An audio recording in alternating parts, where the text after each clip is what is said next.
Kingsley Mack is taking us on this wild, wonderful mystery tour in three, two, one.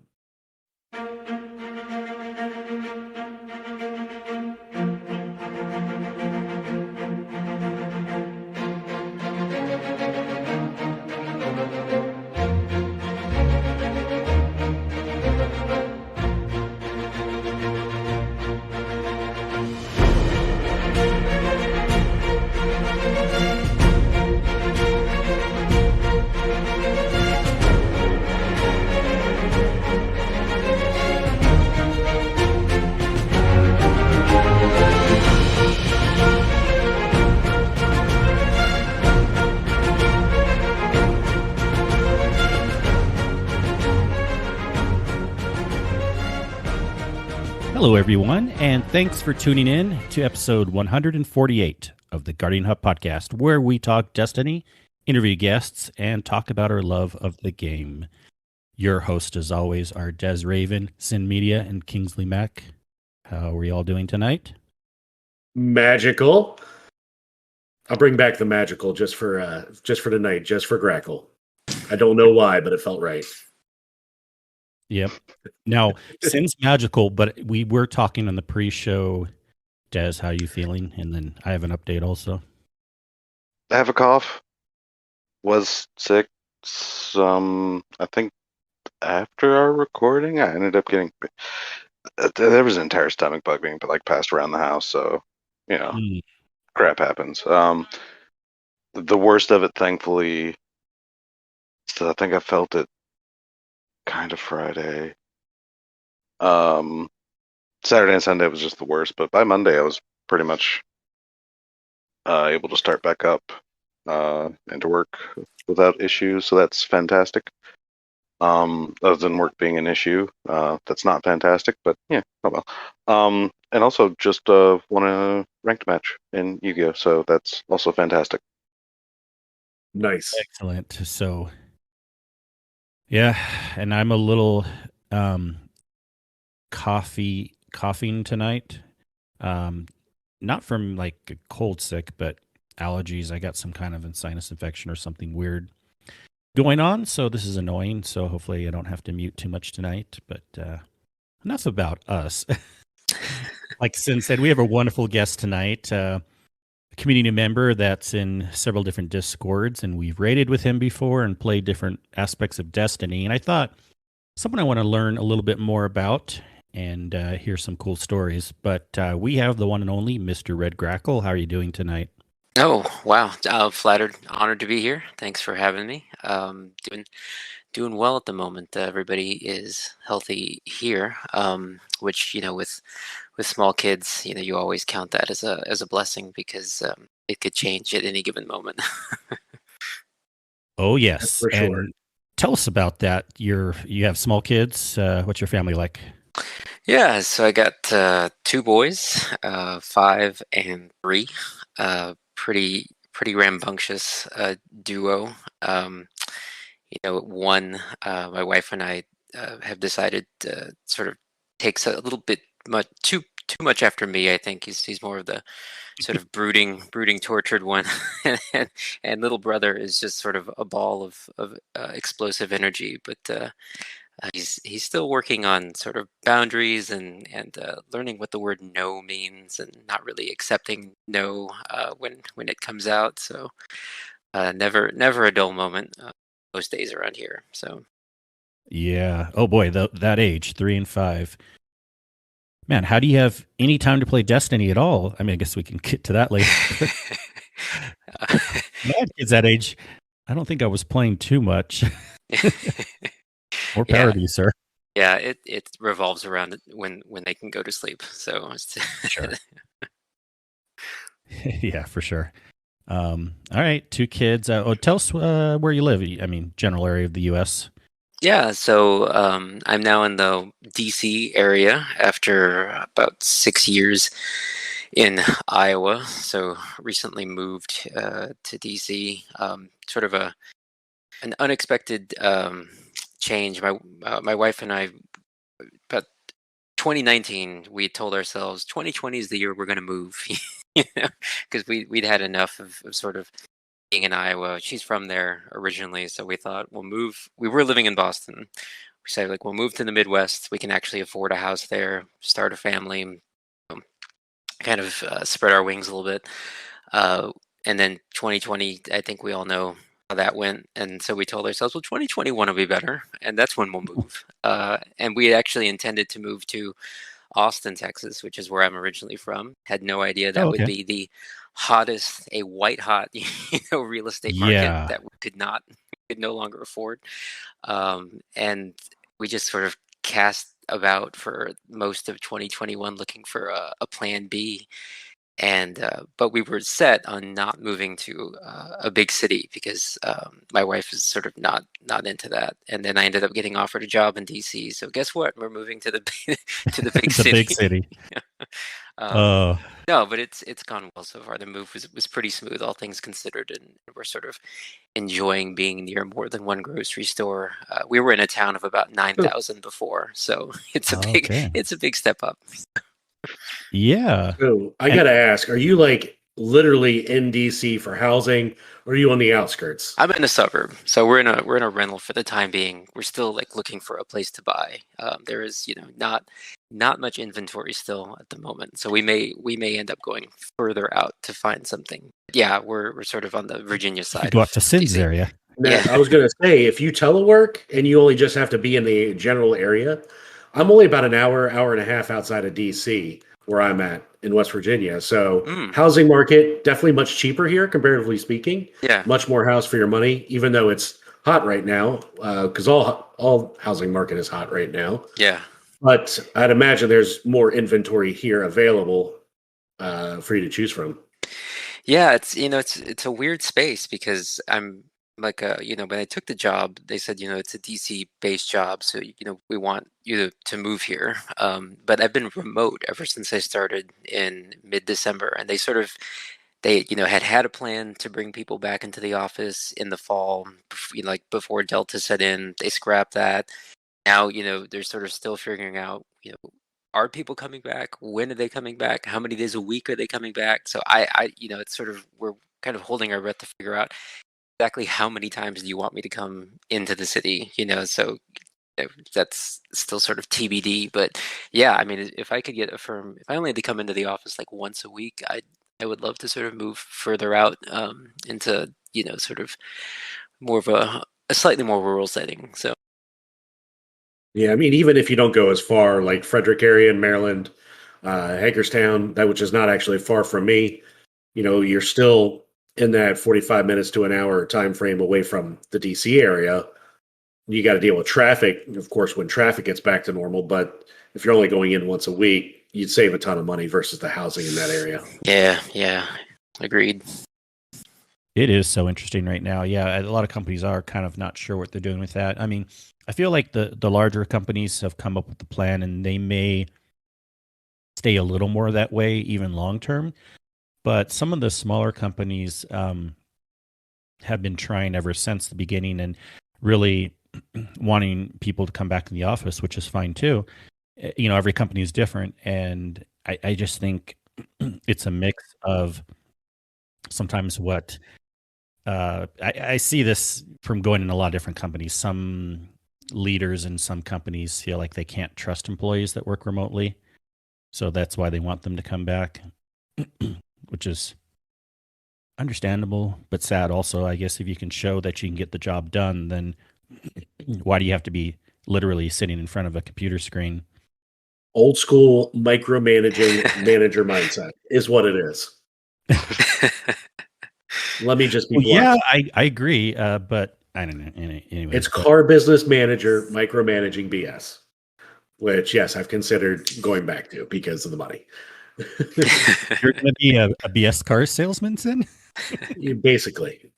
But I mean, to a degree, all car salesmen are. To a degree. Like, let's be fair here. I've talked to Cyn about this before. See, Cyn can handle that. He doesn't even care. He just rolls with it. Exactly. Because I know what it is. I'm not nearly as aggressive as some of the some of the styles of the car business because I get it. We're in a modern age. Yeah, And people can just distract you if they knew you. Exactly. right. I mean, I'm not saying I'm not saying all car salesmen. Like, there's degrees, but I mean, still, it's kind of, I mean, there's like that layer there. It's just there. Whether you give into it or not fully is completely up to the person. But I've had pretty good experiences, all things considered, with buying a car. It's furniture stores that actually sort of strikes me as the worst salespeople I've ever dealt with. Oh, they can be. yeah, that's fair. That's fair. That's probably one breed that exceeds car dealers. Yeah. Okay, we're gonna have to make a chart of the different layers of salespeople. This would be awesome. The Guarding Hub approved chart of who's what's the word we're looking for? I don't know necessarily what was scummiest, but like I don't know. We'll think about. It's one of the few times in life I actually felt like prey, like just being stalked by somebody that kept staring. You turn around, they're like, "Stop walking!" they Yeah. freeze, and then you start walking again. They're following you. Oh man. Well, I know something interesting about you that Des and Cyn don't know yet because I haven't brought it up. Oh, okay. But I saw, and we talked a little bit about how you were a contestant on Jeopardy, the show. Yes. Tell us about that. Wait, really? Holy crap! Wait, Nice. when was this anyway? See, I wanted to Is it keep it recent? surprised for the show. January 4th, 2019 was the air date of Oh, my show. fairly recent. Yeah. So during the sort of end of the Trebek era, but I did manage to get on the host. Nice. Yeah. So yeah, that was a sort of a weird thing how that happened. I think like everybody, or a lot of people anyway, had watched Jeopardy sort of as a kid. You kind of come home, you turn on the TV after school, and in Austin it was like on right around that time, like late afternoon. You watch Jeopardy, and you like shout at the TV, and you tell yourself, "Oh, I could do better than this guy or that woman or whatever." But for I back then it was like you had to audition in person in like LA, or I guess sometimes they had a bus that would go across the country or something. Anyway, so like a few years ago, I noticed, I don't even remember how I figured it out, but like they'd moved it online, try out for the show.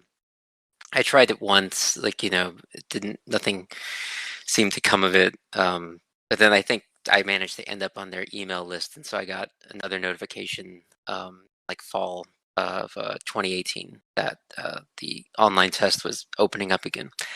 So I figured, oh, what the hell, I'll try it out again. And it's pretty intense. Like you sign up, and it tells you have to be, at the website, like within your browser, like at this time exactly, to be in the window, to be sort of funneled into the test. The pop up, shows up. It just sort of spits questions at you. You type in answers. I mean, you get like less than 10 seconds. Like it would be a challenge for anybody to like try to Google the answer, or like you thought, that would be difficult. I'm not saying it's impossible, but I mean, it was pretty fast paced. I remember. But you just take it, and you have no idea what happens. Like it doesn't tell you how you did. It's just like, you're done. Somebody may or may not reach out to you one day. So that was sort of the end of it. Just figured, because it didn't feel particularly good after taking it. So yeah, I just sort of forgot about it. And then like 2 months later, I think, I was checking my email, and I think I saw you got an email, and then the from line was like Sony, Sony Pictures or whatever it is, the production company. And I almost thought it was phishing, or like some sort of scam, because it was like a plain text email, like no header, no images, nothing that you would expect from like a major sort of production company. But so I almost just like automatically deleted it. I was like, wait, so I read it, and it was like, you're invited to the in-person audition, like the regional in-person audition based on the online test. And so if you can make it, you have to go to Omaha, Nebraska. It was like the Midwest regional live audition. Which was like 4 hours away from me, and like I think it was like 3 weeks notice. So it was like, well, okay, seems legit. So drove out there. It was like 50 people, some of whom had come from even further away, from like Minnesota, Dakotas, you know, uh, to show up to this like hotel ballroom to like you give them a bunch of biographical information. You talk. Some of the producers were there. They sort of do a mock game of Jeopardy where they set up 3 podiums, buzzers, have you answer questions, do a mock interview. There's a second test, like right there in the room, pencil and paper. And then they sent mixed messages the entire time. Like sometimes they said, well, depending on whether or not you move on, sort of depends on how well you did on the second test. And then other times they're like, if we didn't think you were very entertaining, like it doesn't matter how well you did on the test. So, uh, um, so Yeah.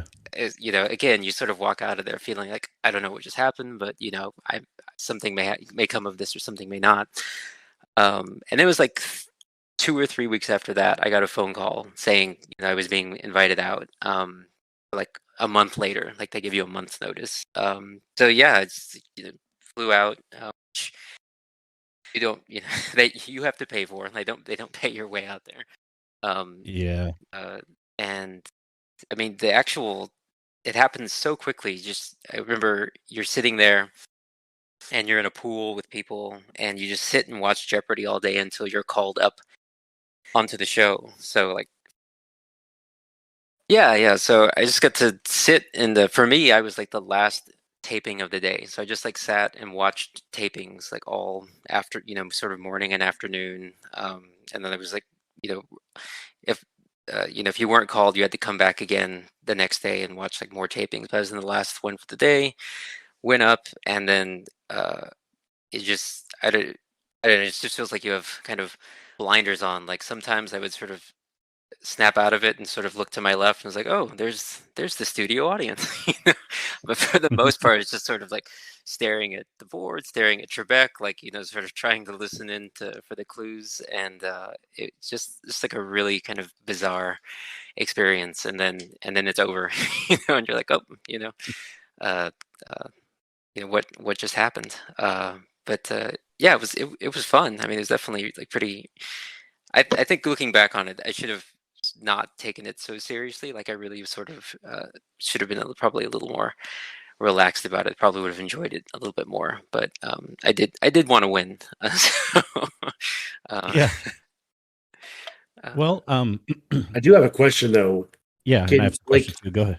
Go for I was going to say, I mean, you gave us a date, but is it possible? Like, do they have those things stored? Like, we could go see how you did. they do. I think if you go to like, because I had trouble like tracking down a copy of my show after I saw it air. I think if you go to like the Jeopardy subreddit, like there are different people who maintain like personal archives of the show. So they actually do it because like they don't give you a recording of the show. And so a lot of times people will say like, can anybody give me a copy? And there are people who just like maintain their own personal Jeopardy archive, and will just like send you a link, for the file that they sort of recorded off the TV that day. Yeah, so I think like if you go there, it's one place where you can find a link to a place like that where you can look up like past episodes and stuff like that. Gotcha. I Yeah, probably would not go to that kind of length to see you in IRL, because that subreddit seems like it's a giant rabbit hole to go down Yeah. to try to find it. Well, you never know. I didn't think about a Jeopardy Reddit. I did a little bit of quick searching earlier, and I didn't see anything about the episode. But someone did put together a whole like text and pictures of the board of every single episode. So I was able to find yours. Yeah. So it showed the board with the questions and it showed the different rounds and how everyone did. Yeah. That's Yeah. wild. So like someone took the time to like put that all out like on a document. Yeah, I ran into that stuff. Like Nice. they keep like, percentage that I got, percentage that I answered, percentage that I got right of what I answered. Like the people keep like actual, sort of baseball stat, sabermetrics of like Jeopardy contestants. So, And then I have a question about the studio because I grew up in Southern California and I haven't been to Jeopardy taping, but I've been to like Family Feud and other tapings of shows. What was the studio like? Was it a lot smaller in person than you expected? I'd never been on a TV set, like a studio like that before. So, I mean, I guess the experience like really did vary. Like I remember when I was sitting there in the seats watching it, like it felt small. But when I was at the podium, there was like a weird sort of, I guess it was like a tunnel vision type of thing where all of a sudden the audience seemed like farther away. Like it seemed much bigger when I was sort of Sure. up there.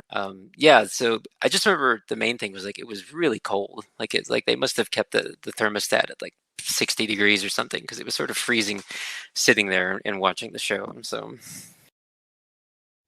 Interesting. Yeah, I just remember like Family Feud seems so large when you see it on TV, but in person, everything seemed like so much smaller. Like the way they do the camera angles, I think just plays some tricks and stuff. yeah. I would have liked to have seen like the Wheel of Fortune. So I've always wondered how big the Wheel of Fortune actually is. So it seems pretty big, but I know it seems big, but then you're like, wait a second. Of course, when you see actually people standing next to it, I mean, you got to have a reference point then, but still. yeah. But that's awesome, man. So yeah, that was cool. I think I saw that on your Twitter, so that's why I had asked you about that ahead of time and figured it'd be fun to bring up in our show tonight. It is a convenient sort of icebreaker at any sort of gathering. It's like, oh, do you want to hear about the time I was on Jeopardy? Yeah.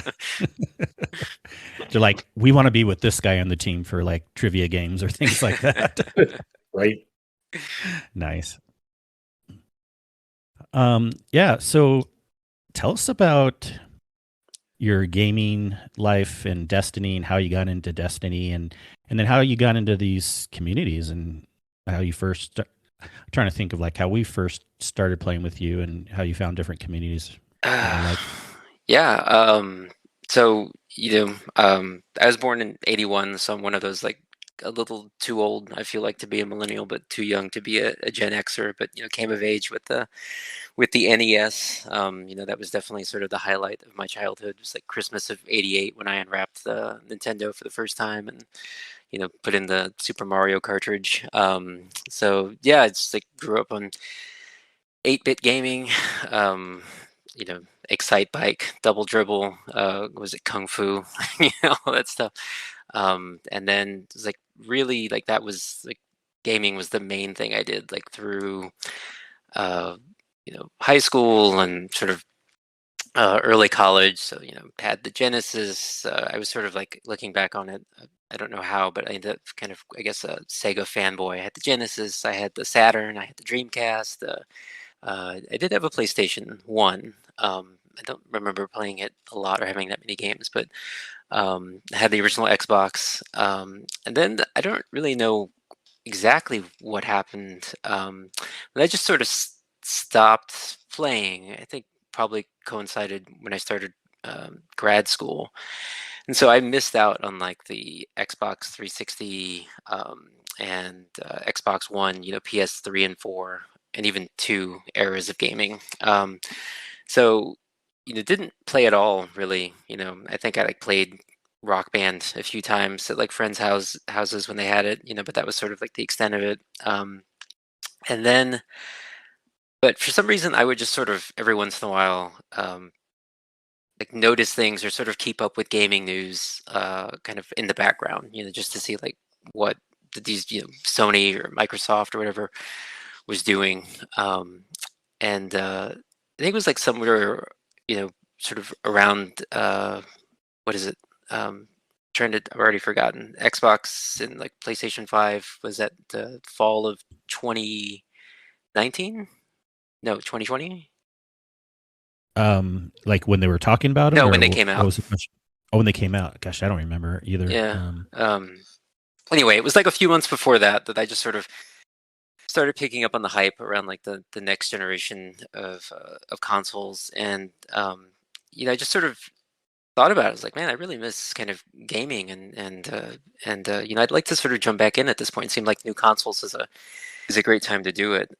So I thought about it, and sort of surveyed my options, and that's how I decided to get a Series S, because at the time I was like, I have no idea, one, how much my wife will hate this because she does not like gaming. So I was like, one, she may not Oh boy. sort of let me play Yeah. very much at all, and two, between her and my kids, like I may not end up playing very much at all. So I'm not gonna like make a huge investment. So I'll just get the Series S, pretty low bar, or at least the lowest bar of the next gen systems, and see what happens. So I got one and set it up, and the game that I was actually most excited to play was Red Dead Redemption 2, because I'd read so much about it, and was like really interested to sort of get immersed in that single player story and everything, because it's so critically acclaimed. So I had that, and then I bought Fallout, because like when the last time I did game, I really loved like Fallout 1 and 2. Um, and so like had two games. I was like, well, what else can I play? And I pre-purchased like some Game Pass, and I just like looking around, and I saw Destiny, which somehow I picked up that Bungie was the developer, and I was a huge like Halo fan, and I knew Bungie Halo. I was like, oh, you know, I liked Halo. Maybe this would be good too. And so started playing it, and at first it had been so long since I'd played any kind of first-person shooter. I like literally felt overwhelmed. Like I was like, things are like exploding, like stuff is happening. I just like can't keep track of like the visual information that's being presented to me right now. Um, and so I almost like didn't even complete the first 10 minutes of the New Light campaign. And then it wasn't until how when you go through and you emerge in the Cosmodrome on that scene with the fallen walker, like right there at the beginning. Yeah. I didn't even know it was a live service game until I got to that part. It's like I walked out there and I like see all these names moving around on the screen. I was like, are those other people? Like it's like these aren't NPCs. Like Yeah. those are actual like people playing the game. I was like, oh, this is cool. Like because I didn't play any multiplayer really when I did like sort of previously play games. And Yeah, so I totally sympathize with people who talk about how difficult the New Light experience is, because I think I just loved the gunplay and just sort of the feel of the game enough to sort of keep coming back. But like the first few weeks, like I had no idea like what to do, where to go. Like I sort of figured out that if it was a blue gun, it was probably bad, and like the purple ones were better, But like even that was like a very sort of like a higher number is better than a lower one, I think. But like this, a soft cap versus a hard cap versus a pinnacle, like it was like completely confusing. And like tried to watch a few videos, like what the hell is a war mine cell? Like what is like, um, Yeah. but sort of slog through and. After playing sort of enough single sort of player stuff in the game, I sort of figured out like, well, I'm interested in sort of the raids and like sort of the end game content, but I kept seeing that like it's better with a fire team. So I was like, well, how do I get people to play with? So I just started searching for like clans or like that focused on parents or like dads, because I was like, I just wanted to play with people who just like would not freak out if I had to leave the game, because my kid was needed me, who weren't gonna like curse at me for abandoning him in the middle of a whatever. And yeah, that's how Guardian Downcast popped up. I think it was just like the two dads who play Destiny. I was like, I'm a dad, I play Destiny, like maybe maybe this is a good fit. And so yeah, that's sort of found the Discord and the podcast and the clan, and then through GDC found Guardian Hub and Two Titans and a Hunter, and sort of waded into the lurked on the discords for a while and sort of like, oh well, people do seem friendly. Like, maybe I'll post something, or maybe I'll see if anybody wants to play the game. Played. I think the first time I played with anybody was with Hazel actually, and he. I'll never forget the night I was playing with him, and we were running I think it was like a nightfall or something, and I had hard light equipped, and just sort of out of nowhere, I don't know what he noticed, but he's like, you can change the sort of element on that gun, and I said, what? Like, he's like, if you hold down the X button, you can change between arc, void, and solar. And it's like, what? Like, it's like, why didn't anybody tell me about this? So, yeah.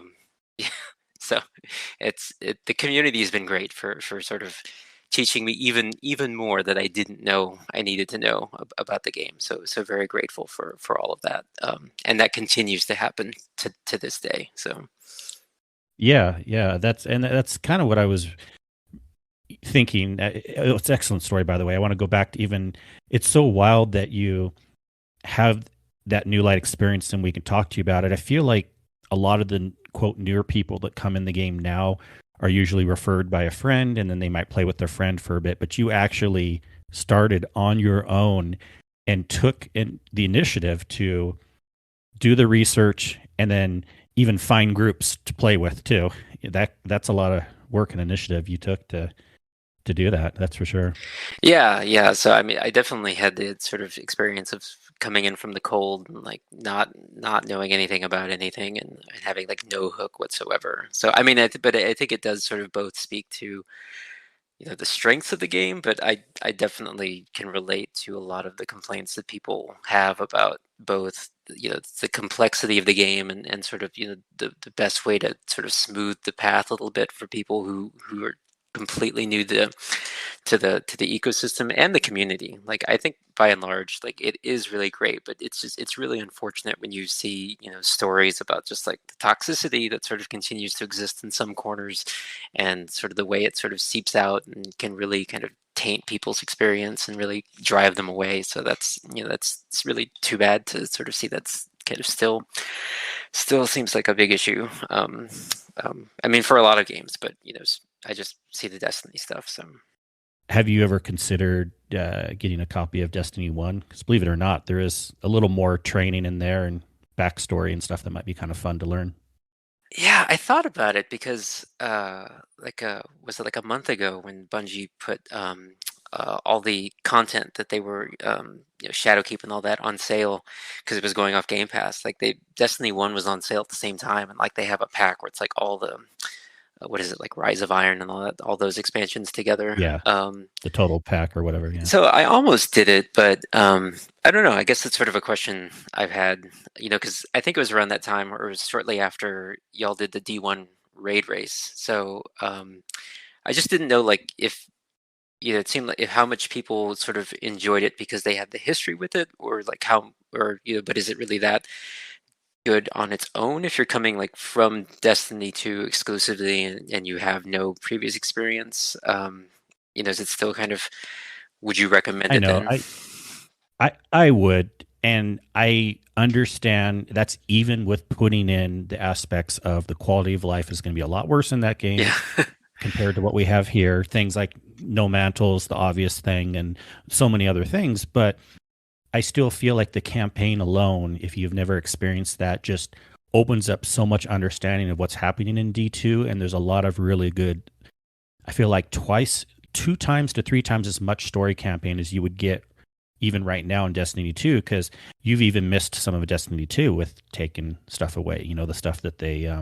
Red War campaign. The Red War campaign and stuff Curse like that. of Osiris time. There's a lot. Yeah. Quite a bit. Yeah. So you'd be surprised of how much story there actually is if you maybe just did it for that aspect. I think it's worth it. But okay. I don't know if everyone else agrees, but yeah, I mean, there's still a lot there. I mean, if you're to the point where Destiny right now, you haven't played Destiny 1, but from New Light to what we currently have in the game, you've pretty much done everything you've wanted to do, right? Destiny 1 could offer you a lot just with all of that combined. that could take you in the downtimes when you complete the new season worth of content and you have a couple weeks off. You could go back in there and totally have new content for you since you've never done it before. And you get still a Destiny experience. Granted, not the same Destiny experience you have now, but it's still gameplay and story content to be able to experience it. Main thing that sucks too when we're talking about quality life is, since you play an Xbox, we wouldn't be able to raid with you. Yeah. That's too bad. But even if you never did the raids, I still think it's worth for the strikes and the story.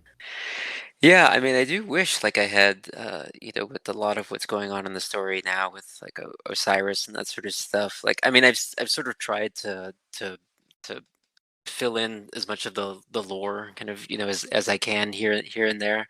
But I've seen like cutscenes of Osiris. It's like, oh, okay, this is why like this is sort of a big deal. And like he like why he was like a pivotal character in D1 and pre Beyond Light. So yeah, that does sound intriguing to sort of go back and experience a lot of that story for the first time. So. But you of course you have everything that's out right now, so you're able to experience the Forsaken campaign. Yeah. So yeah, Okay. Forsaken and Shadowkeep. So that's good. Yeah.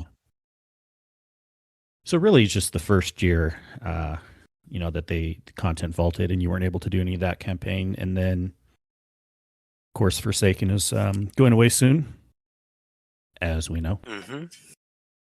Well, awesome. Any other questions on Story of Red Grackle? And we can go on as we go through the episode, but I think we need to start quickly moving into Sony Bungie news and the TWAB, because there's a lot here. Meat sweats. All right. I don't have like articles pulled up. I don't know that numbers totally matter, but we learned this week that Sony acquired Bungie for, what was it, 3.7 billion? Is that the number? Like 3.1 billion, yeah. Close enough. Yeah. Some obscene amount of money. Some amount of money. A fairly large amount of money, but some amount of money. Yeah. Yeah. This is wild news. When this first came out, I started seeing a lot of console biases right away because when Microsoft bought Activision Blizzard and some other things been going on recently, there's sometimes been talk about like, oh, is that good or not? And then Sony buys Bungie, and then the same people be like, oh, this is the best news in the world. I'm somewhere more in like the don't care. Like I think that's cool. I have some minor long-term concerns, but one piece of information that did come out since is that this was not a response that Sony made. I mean, this should be obvious because these things don't just happen overnight, but this was not a response that Sony made from Microsoft's recent acquisitions. Sony announced this has been in the works for about 5 to 6 months. Okay, so I just wanted to get that out of the way first. Yeah, because there's definitely going to be, I mean, I don't go on Twitter often, but I'm sure there was an entire wave of, oh, they only did this because Microsoft. Yeah, that's not how business works. That's not how any of this actually works. Yeah, because there's a lot that goes behind the scenes, and a little bit of this we'll get to the next article also. But yeah, this was it takes a while to work on these things, and Sony also said expect more upcoming acquisitions. What do you think, Square Enix? Yeah. I actually don't think it would matter much. A, I mean, Square Enix is a huge company. But B, they already work so close with Sony. Right. Yeah.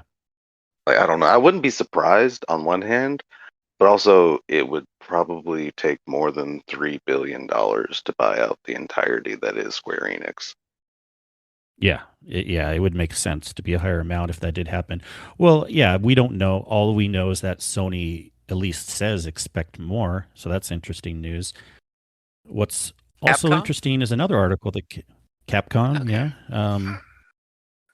Who knows? I thought I saw that. I mean, I was looking at I was looking at a chart. I don't know all the studios that they kind of own, but some big ones like Naughty Dog and Santa Monica um, studios are kind of like ones that we often know from some games that come out. Another piece of information that came out was that supposedly Sony is spending 1.2 of the $3.7 billion to keep Destiny 2 devs from leaving. It was part of the deal. It was like a, not golden parachute. It's not like the devs are planning on leaving, but they kind of had something in play where they wanted to make it, what's incentivized? the word? Incentivized for staying.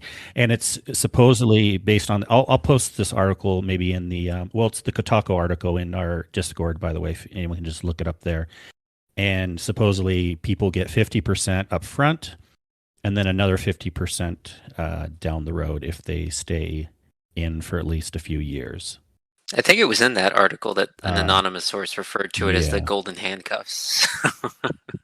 Yes. Yeah. Generous payout as, quote, golden handcuffs. They say, I don't really understand the timeframes and ramifications just yet, one employee said, but it seems designed to retain folks for at least a couple of years. Yeah. I mean, you don't have to take the money, I'm sure. Right. But yeah, if you want to have the money, you gotta stick around.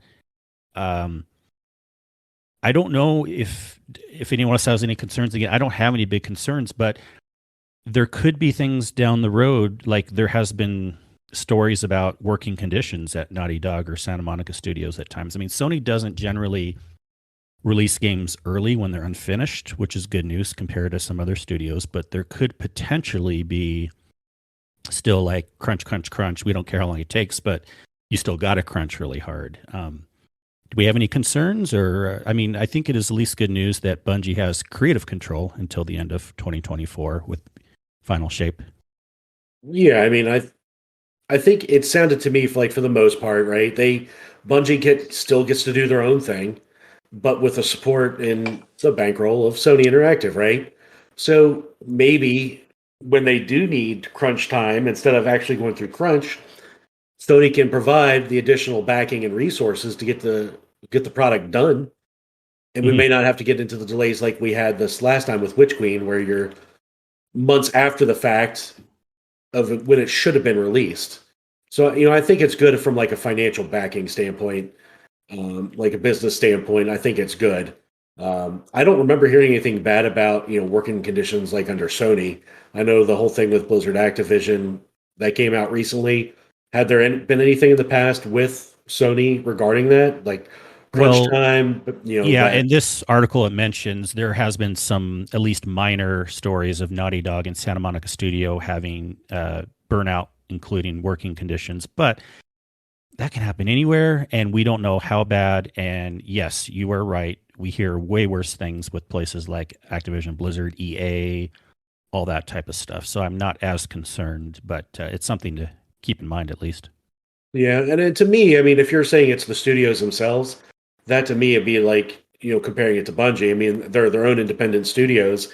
If they got the same creative freedom that Sony gave, if Sony gave them the same creative freedom like they gave Bungie, maybe it's just them running it poorly, and maybe it's it's something Sony could have stepped in. Maybe they didn't. I wouldn't necessarily blame that on Sony. There's no way to know at this point. Yeah. But we do have some potential cool things that can come out of this. Des, do you think we'll have any movies or TV shows coming out? Seems likely to me. I mean, yeah, that's always a possibility if Sony hadn't already given up on that idea. Pretty much sometime last year, I think. And I know they had an entire fad of like doing that kind of stuff, at least like Sony Studios. But I mean, who knows? Maybe Destiny is something that can like reignite that. But I don't know. Yeah. I mean, I would be excited for that. Oh, yeah, more for so sure. a series. I feel like movies they're just this contained 2-ish hour thing that so much is put into, like, you hope it's good, but with the series you can actually develop things more and you can spend more time to like look at Arcane or look at some other examples or The Witcher. I mean, if we could have a series of Destiny. That would be amazing. Potentially. So, Yeah. so here's a That kind of reminds me, talking about series and stuff. Yeah. Go ahead, Grackle, Grackle. and then we'll let No, I Cyn was going go. to say that a question I have for y'all is: would you be more interested in seeing, the story or the characters we know kind of on the screen, or would you be more interested in sort of a more of like a Knights of the Old Republic, like a story that like takes place like way, off in the fringes of the Destiny universe, exploring like all new characters, like a class golden era or whatever, that sort of thing. That's an intriguing question. I think I would like to explore what we know already. I mean, just living in the game. To me, living in the game this long is almost like reading a book than watching a movie. I think watching the movie and then coming back and knowing more after watching the movie than playing the game, not so much. I would love the characters we currently have, but I feel like it's often safer going in the fringes and telling new stories. I would like it either way. I'd be scared if we go with the characters we already have, like how it would turn out. But if you had to hold my feet to the fire, I'd slightly more for the story and the characters we already have. Yeah. What do you think, Des? I'm curious. What would you rather have?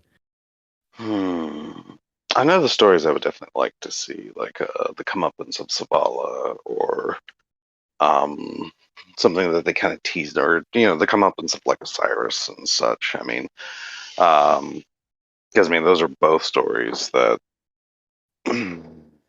don't really have a lot of like knowledge behind them. I'm talking like like super early stuff. Yeah. No, I get what you're saying. Yeah, Yeah, kind of fill that in. exactly. And I wouldn't be disappointed either way, honestly. But preference-wise, Unless it's horrible. yeah. So, Right. well, and on Twitter, there's these conversations. I follow Lance Reddick, and people are already asking him, "Do you know anything yet? Will you take a part if Sony decides to take a movie?" He's like, "You'll know as soon as I know." And he seems kind of excited, like he would definitely take a part if it even made sense to use him, you know what I mean, but like in a TV series or a movie or whatever. But it's kind of funny because I think also today Sony was also almost hinting more towards. I think it was Sony. I got it. This one. Don't take my word, but it seemed like the movie is what they were using those words more than like a series. If anything happened, but again, like Lance Reddick and all these people are like, yeah, that'd be cool if that did happen, and you'll be the first to know. So. We will see for sure. But this is a lot of money. This is definitely, from what we know right now, really good news. Destiny has the creative control through Final Shape, right? Is that the last one, 2024? Yes. Lightfall and Final Shape. And we also know that they're not doing exclusives, which is great news, which also, in my opinion, I feel like most studios these days, Microsoft also, they've only officially announced it for like one of their things, but I think it's smart for Microsoft, Sony, most of these places to release their games on as many platforms as possible. You make the money by owning stuff, but then have it go to everyone. And that's how it's starting to look more and more. Now, who knows, down the road we might get exclusives again and everything, but this is really good news for now that nothing's changing with Destiny. So Microsoft people don't need to worry. But to be fair, do you have any worries, Grackle? Do you think anything could change, you being an Xbox player, or what are your thoughts about it? Well, when the news first broke, I was a little apprehensive just because I know, for example, going into this current generation of consoles, Sony seemed to be pursuing sort of an exclusives first strategy, right? Like all the marketing was about like, this is the only place you're going to play Spider-Man, God of War, like, these are the things that we own and you will only ever play them on a PlayStation, whereas Microsoft with Game Pass and sort of, this Phil Spencer going on and on about like, if you play on a phone, if you play on a PC, if you play on an Xbox, you can play the same thing wherever you happen to game, slightly different tack. But Kingsley, I tend to agree with you that I think that the sort of early success that Microsoft seems to have had with that strategy, I think it seems to be sort of opening more people up to, like, if you can just put your content in front of as many people as possible wherever they are, you stand to make the most money. And so I kind of feel like they're forcing Sony a little bit maybe more to consider that path. And I think, the assurances that have since been given about, Destiny will continue to remain, multi-platform and the same experience no matter where you're playing it. I'm taking those in good faith for the moment. I mean, I think a lot of people are sort of beyond the whole, I'm a Microsoft person, I'm a Sony person. You said, like, some biases I think are maybe still there, but it's like I would gladly buy a PlayStation if I could find one. It's just like, it's like I'll buy whatever I need to buy to play the games I want to play. Like, I don't, really care ultimately who manufactured it. But yeah, I think for now, I feel like this is a net positive for all the reasons people have mentioned. Just sort of more resources, more capacity, avenues for Destiny and more media. Yeah, I think it seems like a good thing. But we'll just sort of wait and see if the promises are kept Yeah. ultimately. So Right on. Exactly. All right, we can Oh, talk about. Oh, real Cyn, quick, yes. Real quick. what I was going to say earlier, Live update. talking No, about movies. that too. That too. Movies. Whatever happened in Poop Shizzle, if you are listening to this, the machinima stuff, because that was kind of intriguing and kind of movie style with gameplay, if I remember it right. Did that just stop? Well, obviously theirs did stop, or else we would know about more. But I think, and I don't. We need to ask him directly, but I think he did want to do some more, and just it was scheduling or something that was hard to get it done. But I know he has all amazing intentions, and they were a great crew that produced that stuff. So hopefully we will hear more in the future. Nice. Well, since we didn't take over the Craig project, maybe we can take over that. Boy, Cyn, that's another one that I'm going to have to say no thank you to. Nothing against that project, just I don't have the time or desire. Right. So when we say we mean you. Yeah, go for it, son. You know, any things Cyn has asked me about? There were some previous Danfinity projects too. Remember those? Oh yes. Shout out to Danfinity for being Yeah. featured, right? In one of the recent Bungie articles. But yes, it was the Destiny Digest, the daily show. Yeah. He mentioned passing off everything up to that point, the whole channel and everything, because he just didn't have the time and didn't want to continue with it. So yeah, and I know this ahead of time before I even start a podcast that I won't have the time or desire to do a daily show. Right. Daily is a little tough, and fortunately, it was split up. Right, it was split up over a few different people. Every person had a couple different days, and which was nice. And they were short enough to make it. It was doable, but I was definitely juggling it while I was working in the car business, working long hours, long drives, and I certainly was getting home, and then I had to work on a project to get up a cast for the night. So timing wise wasn't ideal for me. So I kind of let it go after that.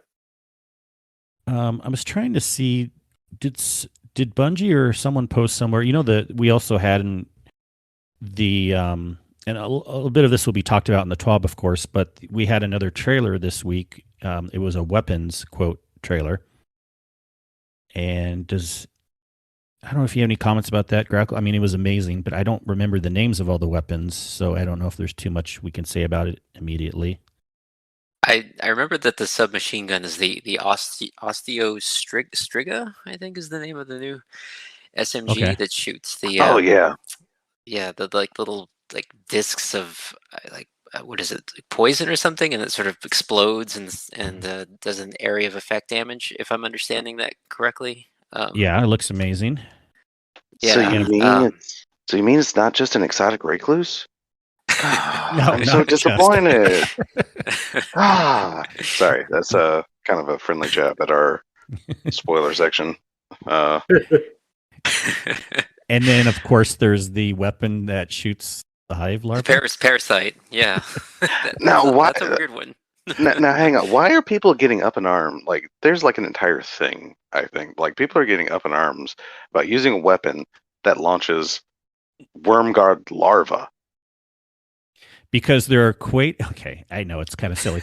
Because they're also drawing the line from that to the baby fallen, and they're like, you wouldn't want to be throwing those around. Like, that's a bit of a line to draw from one to the other. Okay, it's fair, but understand the lore, people. These are things that are going to grow up to eat our light. That is their sole purpose. These are baby worm gods, not just babies. Okay. Yes. Mm-hmm. They are completely devoted to sword logic and like murdering everything in the universe.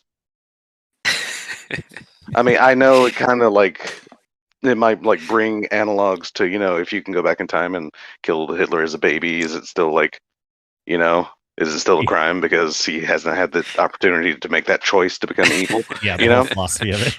Exactly.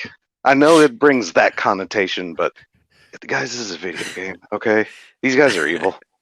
All right, just deal with it. Jesus, have fun. Yeah. And I feel like the Hive would even use that if they could, or maybe they will. I mean, I could see the Hive also throwing around worm larva and exploding at us, And also, why did nobody have this exact same issue with the strike in Forsaken, where you're like killing a hive knight, and because of like an ether infused larva, you use it to explode open a gateway. We've already been using this technology. Yes. I know. You're so right, Des. I thought about that. I got that strike for the first time in forever just yesterday. Something? Yeah, the Broodhold. And I was thinking, there we go. Wait a second, here's an asset that Bungie's going to be reusing, Exactly. So, because those things also hurt if you stand too close. Mm-hmm. But I think it's a fun asset. I'm glad they're doing this. So let's have fun with it, people. Let's have fun. Yeah, seriously. Like, freaking, it's a video game. Take it easy, Jesus. You already made Washington give up their name twice now. Bungie, don't make us lose our worms. Okay, but Bungie's already a very forward-thinking company, and they've already gotten us to, we're the Fallen are not all evil, and we should appreciate them. And Baby Fallen, cute, yeah, all this stuff.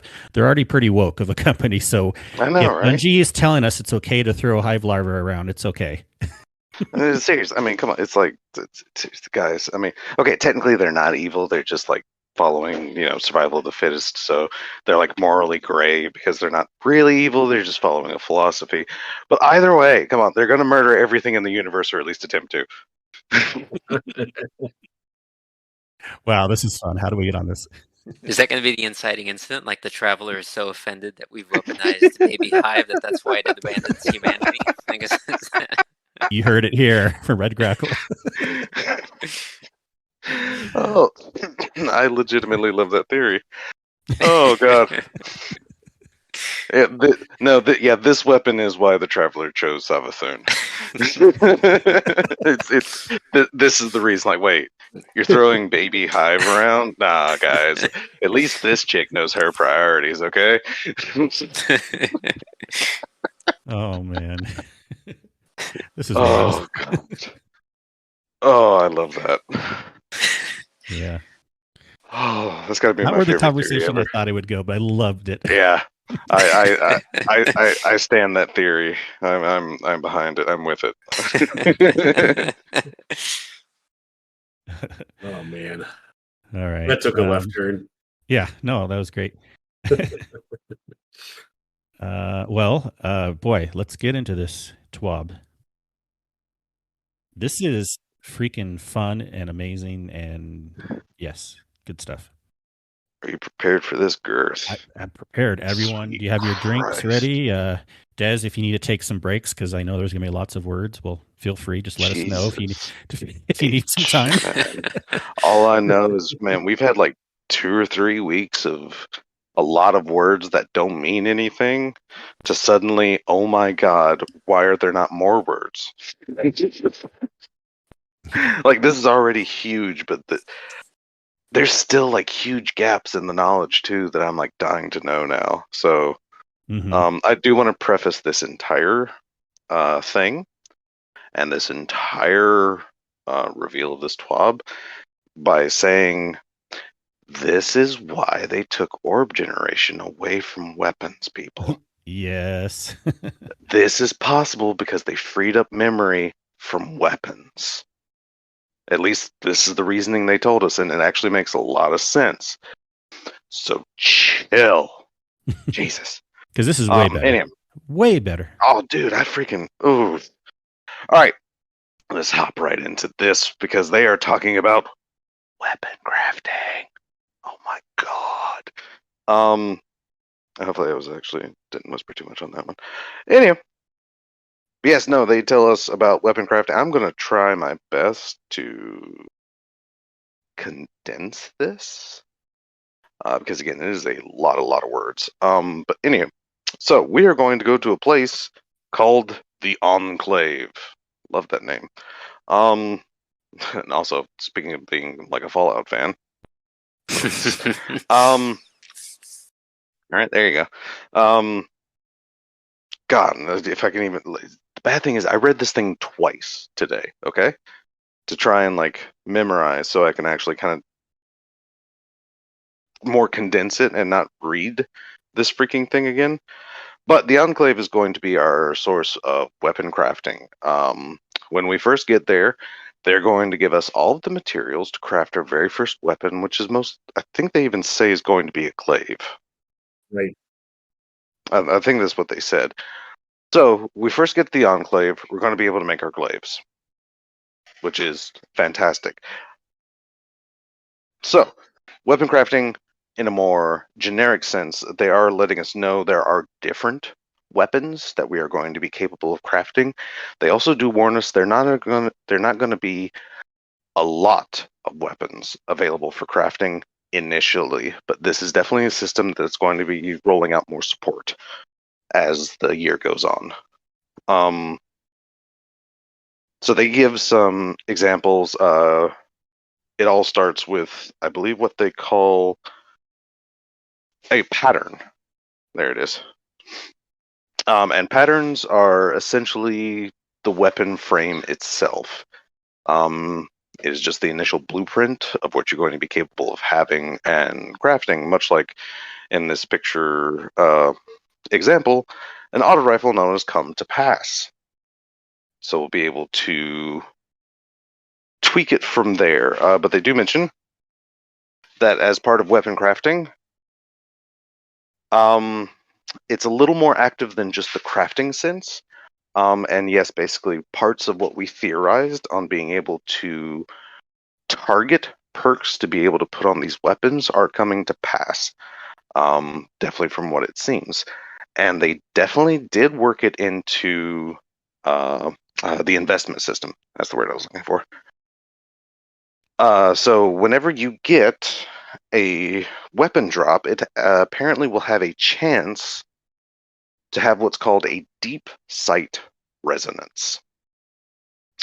This deep sight, these weapons will be signified by a red border. And a little bit of a D1 mechanic coming back when you use the weapon, or kind of a, not really, it's kind of like a reverse catalyst, if you think about it that way. You use the weapons, you complete the objective, and you'll be able to pull materials out of that weapon to be able to craft specific perks into weapons at the Enclave. Everybody with me? Totally. You're doing a good job. And at the very end, I think you may have answered one of my questions already, but I'll go at the end. No problem. So anyway, so this deep sight resonance, which is linked to an ability I don't think they really mentioned in a TWAB yet, which we will be getting apparently deep sight as a mechanic.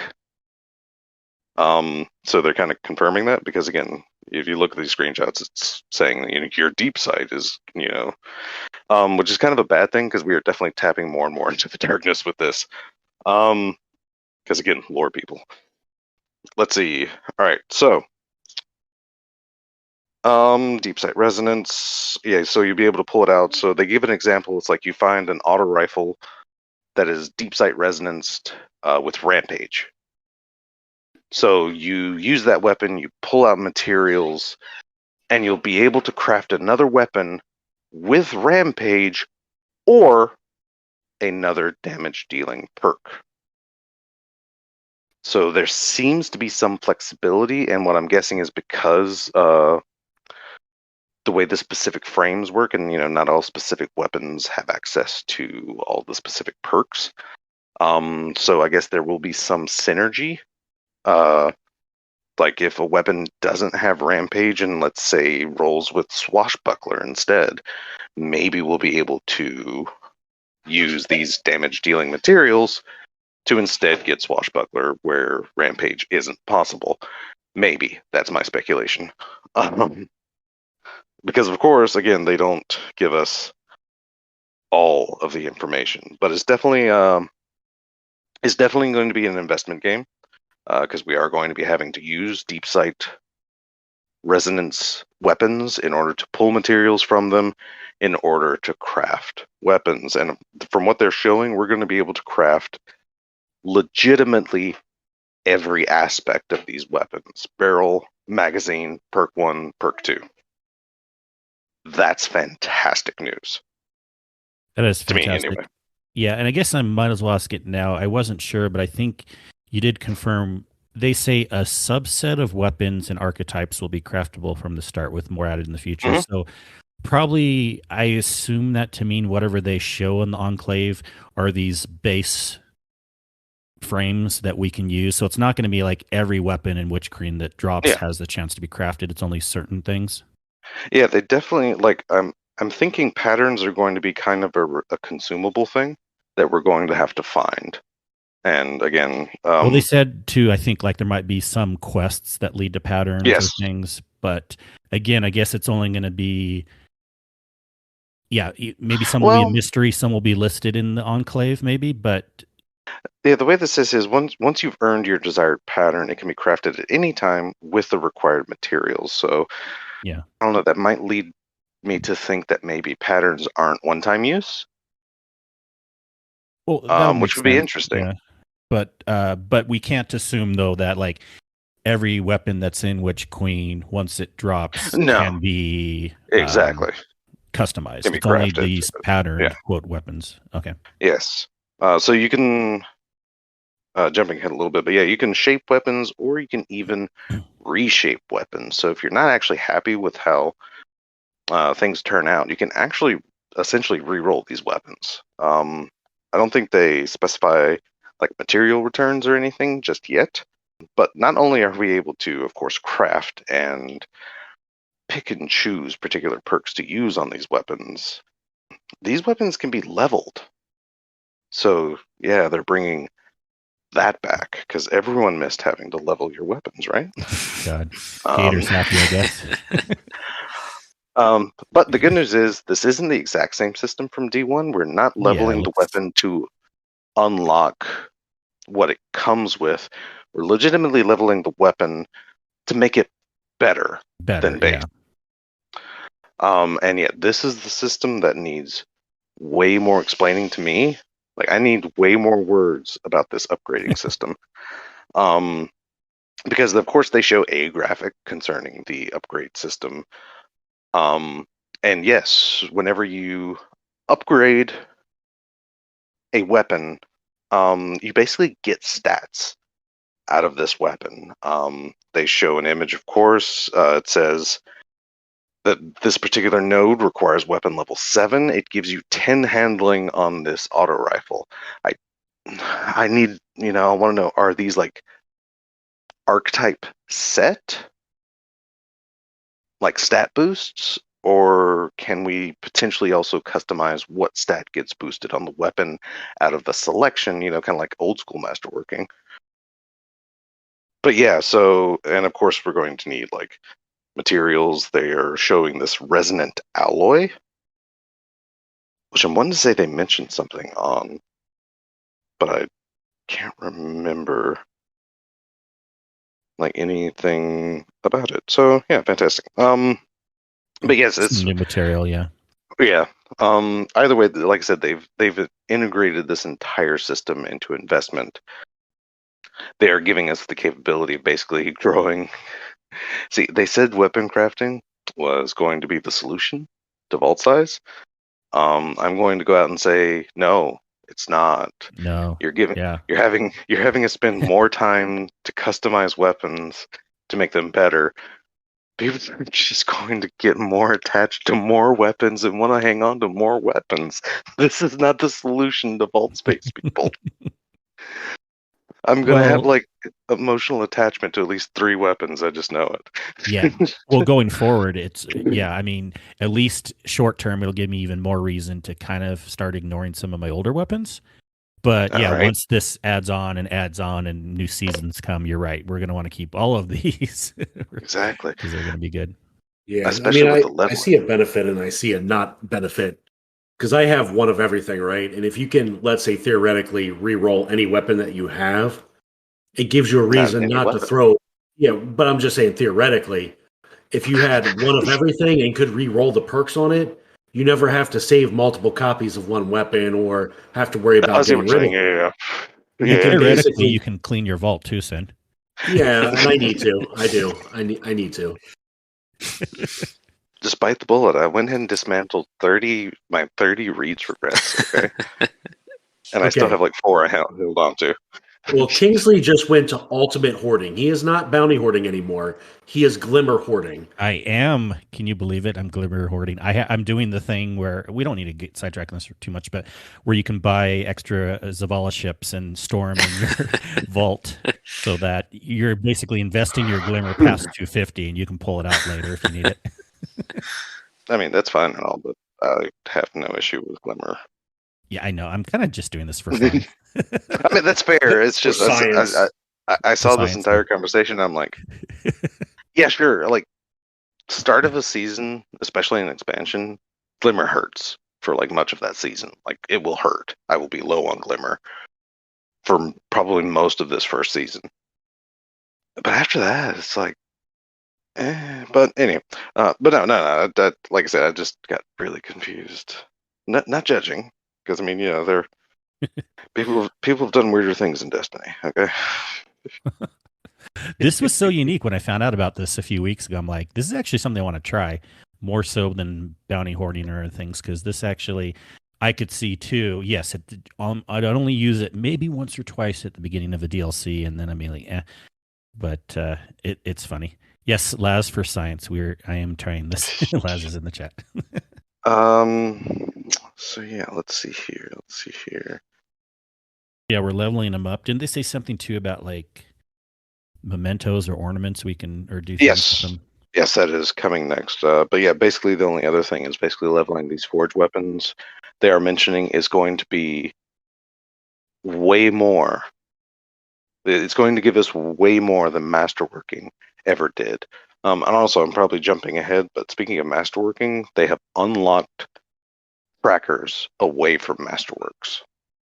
So you can just, you know, have a weapon and its kill tracker is just always active. So that's fantastic. But of course, I guess in the hindsight, they do mention that basically masterworking is kind of useless right now. The only people that are really going to want to masterwork are essentially the people that are really into the min-maxing in PvP. Or probably end-game content too, and squeeze like every ounce of stats you can out of a thing. But, you know, but they are going to be retouching masterworking later. When? Who knows? But yes, mementos. So mementos, at launch, one weapon memento will be available for players to earn through Gambit, unlocking a Gambit-themed appearance and tracker. So yes, it kind of seems like what they wanted the pursuit weapons to be. With these mementos is essentially you can go into an activity, spend a lot of time in that activity, and you get rewarded with a special cosmetic and tracker, whatever this unique tracker even is. They And mentioned Nightfalls or Trials as Yes. future ones. Yeah, hopefully a raid one some point down the road. Well, yeah, what I don't know what these are going to be. I mean, hopefully some really cool cosmetic at least. I mean, yeah, all they do say is it is a new in-game rarity cosmetic item. Well, no reason they shouldn't do this. It sounds like a bonus. Yeah. Exactly. I mean, and Yeah. like I said, this is essentially what they kind of wanted the pursuit weapons also. They wanted people to show off like the playlist they play the most, like with the weapon. So you earn the ornament and show it off as like, oh, this is where I use this weapon, you know. So yeah, it seems like a similar mentality here, and I'm for it. Yeah. And it makes sense, Nightfalls, because there's been a lot of talk lately. You know, a lot of us raid a lot, and then, you know, there's Gambit, people, Crucible, whatever. But yeah, Nightfalls, especially the Grandmasters, that's picking up steam in several of our Discords, and it makes sense too, because just strikes, I mean, who cares for having a memento for that, but maybe. Right. But Nightfalls makes a little more sense to me. All right, and that's not the end to crafting, because there will be But wait, there's more. exotic crafting. Sorry, every time someone says that now, I think of the ShamWow guy and the meme. You're gonna love my nuts. Anyhow. Yes, legendary weapons aren't the only thing you'll be able to craft. The upcoming Osteostriga. And 3 class unique exotic glaives can also be crafted through the Enclave. You know, once you find their patterns. And they do mention exotics are more about fine-tuning something, because exotics definitely have more of a defined identity as they, you know, what makes exotics really exotic. It isn't necessarily because they're better than a legendary or whatever.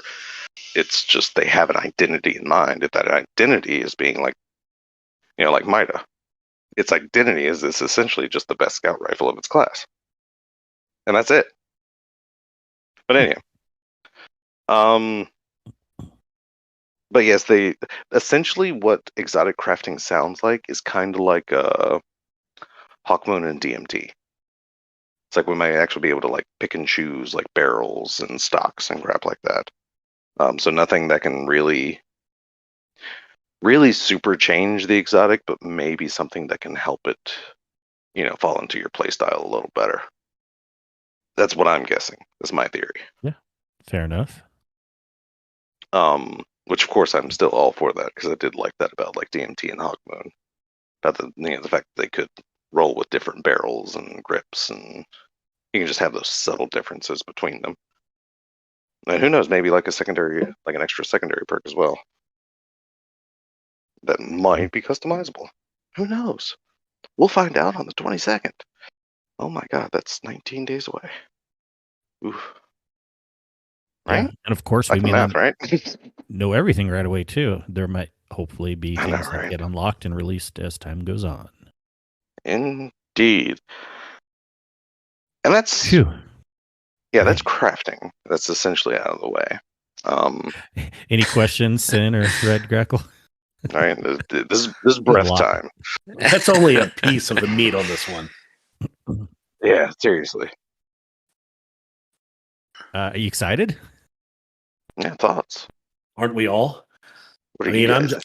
I just want to dive in, because, you know, sometimes just reading these long 6,000 word twabs does get a little mind numbing, and to try to remember it all is definitely tough. Right? But I am excited just from the little snippet here about crafting itself. I think there's going to be a lot there to play. It's definitely going to keep us busy for a short, what will seem like a short season after what we've experienced now. That is a very obvious yet deep thing you said tonight, Cyn. Very good point. You know, after having this long season, this is going to seem like no time at all. The first Exactly. season in Witch Queen. Huh.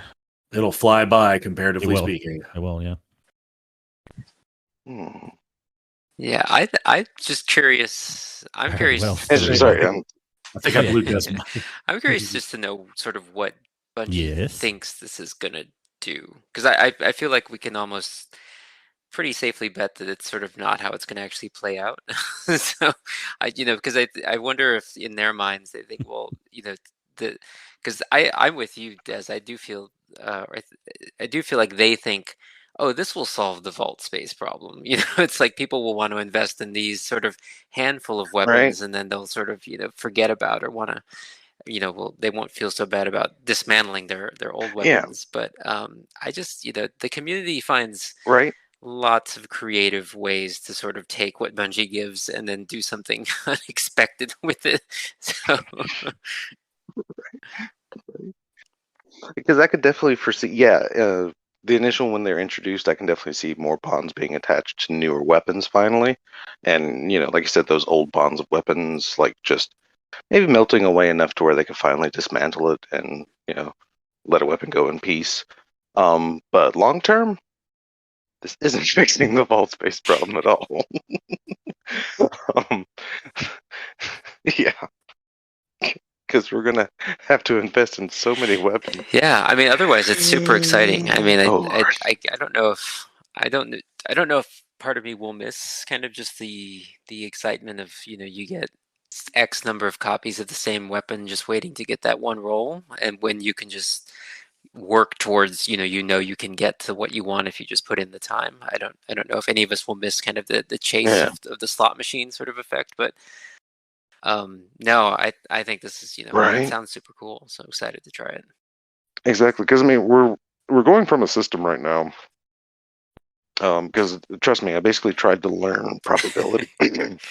I tried to essentially learn probability to figure this stuff out, and from my own calculations, and then I found someone that actually had a probability calculator for the possibility of finding a weapon roll, like any given one specific like weapon roll in Destiny, and for like a perfect like 5 out of 5 weapon roll, we're talking like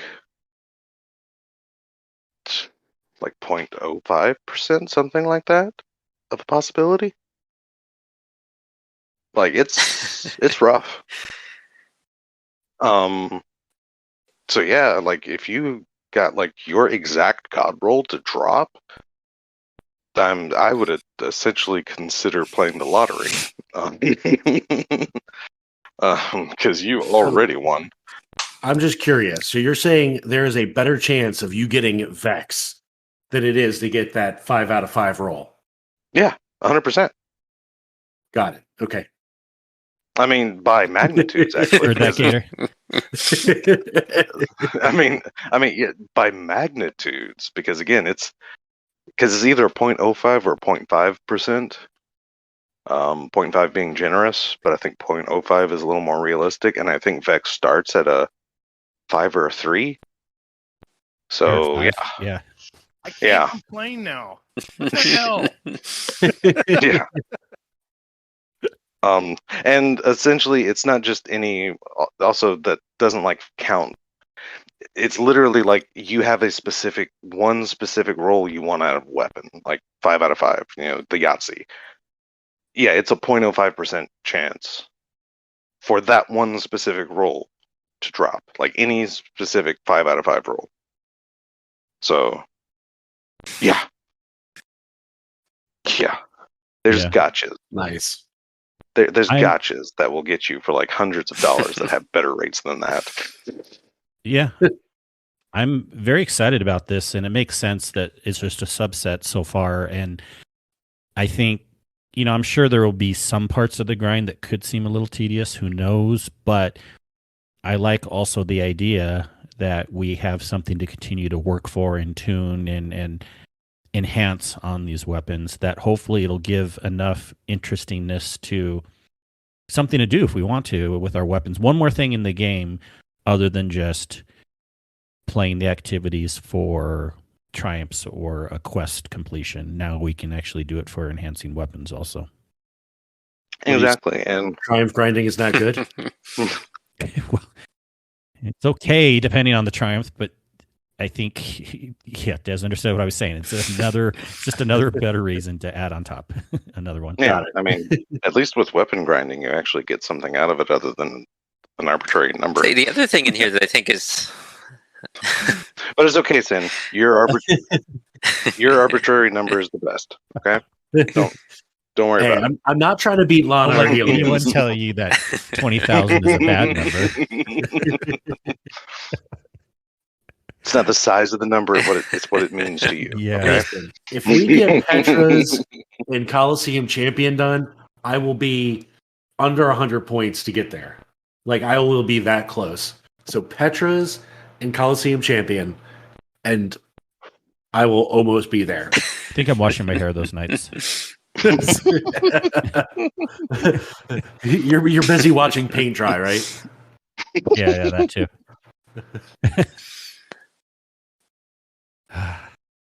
So you're saying, Grackle?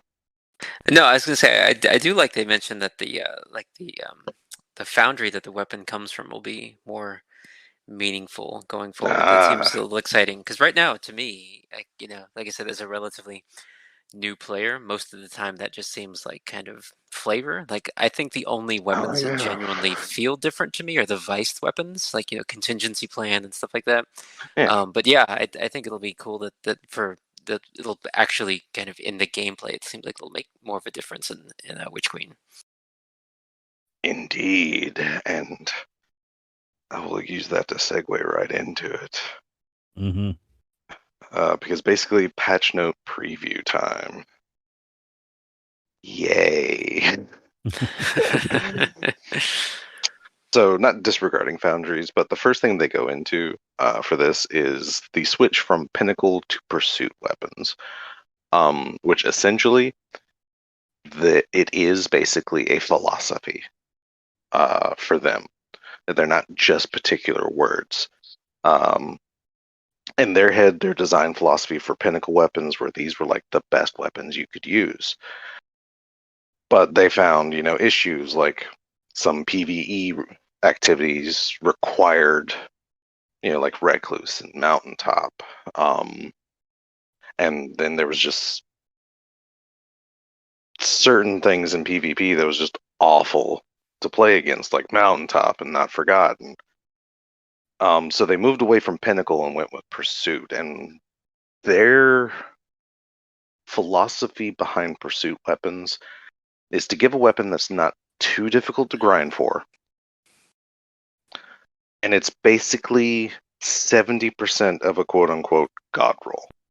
Like, it's a really solid weapon. It's a good starting weapon for any season.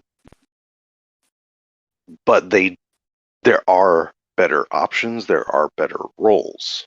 And they even mention that they intentionally release other weapons that either we'll take some of these examples that of course that these pursuits are not the best weapons, but they are good. Adored, for example, has a variety of perks to work in multiple situations. But like they said, there were better sniper rifles shipped alongside it, and since then, which is very true because again, like for PvE damage dealing, like Adored could work because it had Vorpal and triple tap, very good combination, but can actually easily be outdone by a Cyclo sniper rifle with 4th times a charm and high impact reserves. So there can be better options. Salvage Salvo, they do mention, kind of broke this philosophy because they definitely wanted a special weapon with chain reaction. But even with this kind of break in philosophy, Salvagers isn't always like the absolute best for like hard in-game content because it doesn't have access to things like blinding grenades and auto-loading holster, which I'm guessing people prefer for higher end PvE stuff. They mentioned Null Composure, excellent fusion rifle. But if you want a fusion rifle with Reservoir Burst, yeah, Null Composure will get you right there. But both Plug 1 and the Glasiochasm also have Reservoir Burst. And, can roll with better things. And the Cartesian Coordinate can definitely do better than Null Composure in DPS. And the Ascendancy, which they do mention, being brought back, or bringing back Explosive Light, which even the Hothead itself can also do. So they do introduce weapons, or at least try to introduce weapons in the same season that can outdo the pursuit weapon. It's just the pursuit weapon is good. Like, it's going to be good. But other weapons can be better if their philosophy behind it. Now, and they do give us a preview of Season 16's pursuit weapon, the Reckless Endangerment Pursuit Shotgun. I was wondering how long it was going to take them to do a shotgun. They do give us a preview on a new perk called Steady Hands, which offers a massive handling boost after a kill, plus snapshot sights. If you use shotguns and you pursue shotguns, then you know quick draw snapshot for many is considered the god roll for shotguns. So anything that boosts handling and snapshot is going to be really good for PvP. So there's that. Then we go on to, again, another thing that they're capable of doing because weapons have their memory freed up now. Origin traits. I have no idea how these are. They mention what they are and what they do. I have no idea, like, where they're socketing this, how it's going to be, how this information is going to be portrayed to us. I have no idea. But essentially, if a weapon drops from a particular activity, that weapon will have access to an origin trait. And these origin traits are specifically crafted to benefit from said activity. Like Trials of Osiris, origin trait will be Alacrity, which is gain increased reload, stability, aim assist, and range when you're the last living member of your fire team or running solo. And they do clarify that solo includes solo lost sectors and rumble, for example. Interesting. Yeah. I skimmed over that earlier. Yes.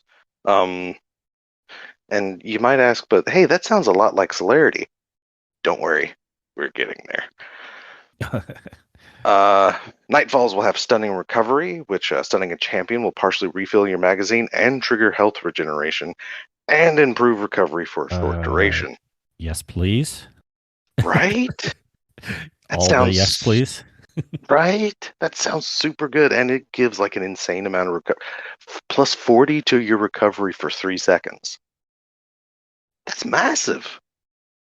Anyway. Cyn, that's massive. Are you listening? Massive listening. Got it. Massive. Crucible, one quiet moment, grants increased reload speed when out of combat, and they do specify you'll have to be basically not taking damage or shooting at things for 4 seconds. That was a little meh to me, but, whatever. What sounds even more meh to me is Vanguard's Benediction. Oh my gosh, yeah. Final blows with this weapon grant a small amount of health. Quotations, small equals 7 health. Where you don't even need it as much. Well, yeah. See, here's the thing. If you're running anywhere close to max resilience, you're going to need like 28 kills minimum to like full heal. I don't care what recovery you're running, you're going to be healed before that happens. I don't personally see how useful this is going to be, but also at the same time, this is like normal strike stuff, so give it a meh like perk or trait for a meh activity that people don't really want to play anyway. Yeah. So that's fair. Well, real quick, they say these are just some examples. I think I read before. Yes. There's 14 different ones being introduced at the beginning of Witch Queen. Forgive me if you already said that, but I don't remember. But yeah, not yet. There I could be might have more, skipped yeah. over that part. But there will be 14 origin traits in total. And they expect to ship around 3 new ones each season after 16. For example, 1 for season 17, 1 for the raid or dungeon, and 1 for the seasonal event. We have, until we have 1 for each event. But yes, actually, wow, I skipped over a bunch. But no, they basically want, it's not just like playlist activities, it's like, it's source.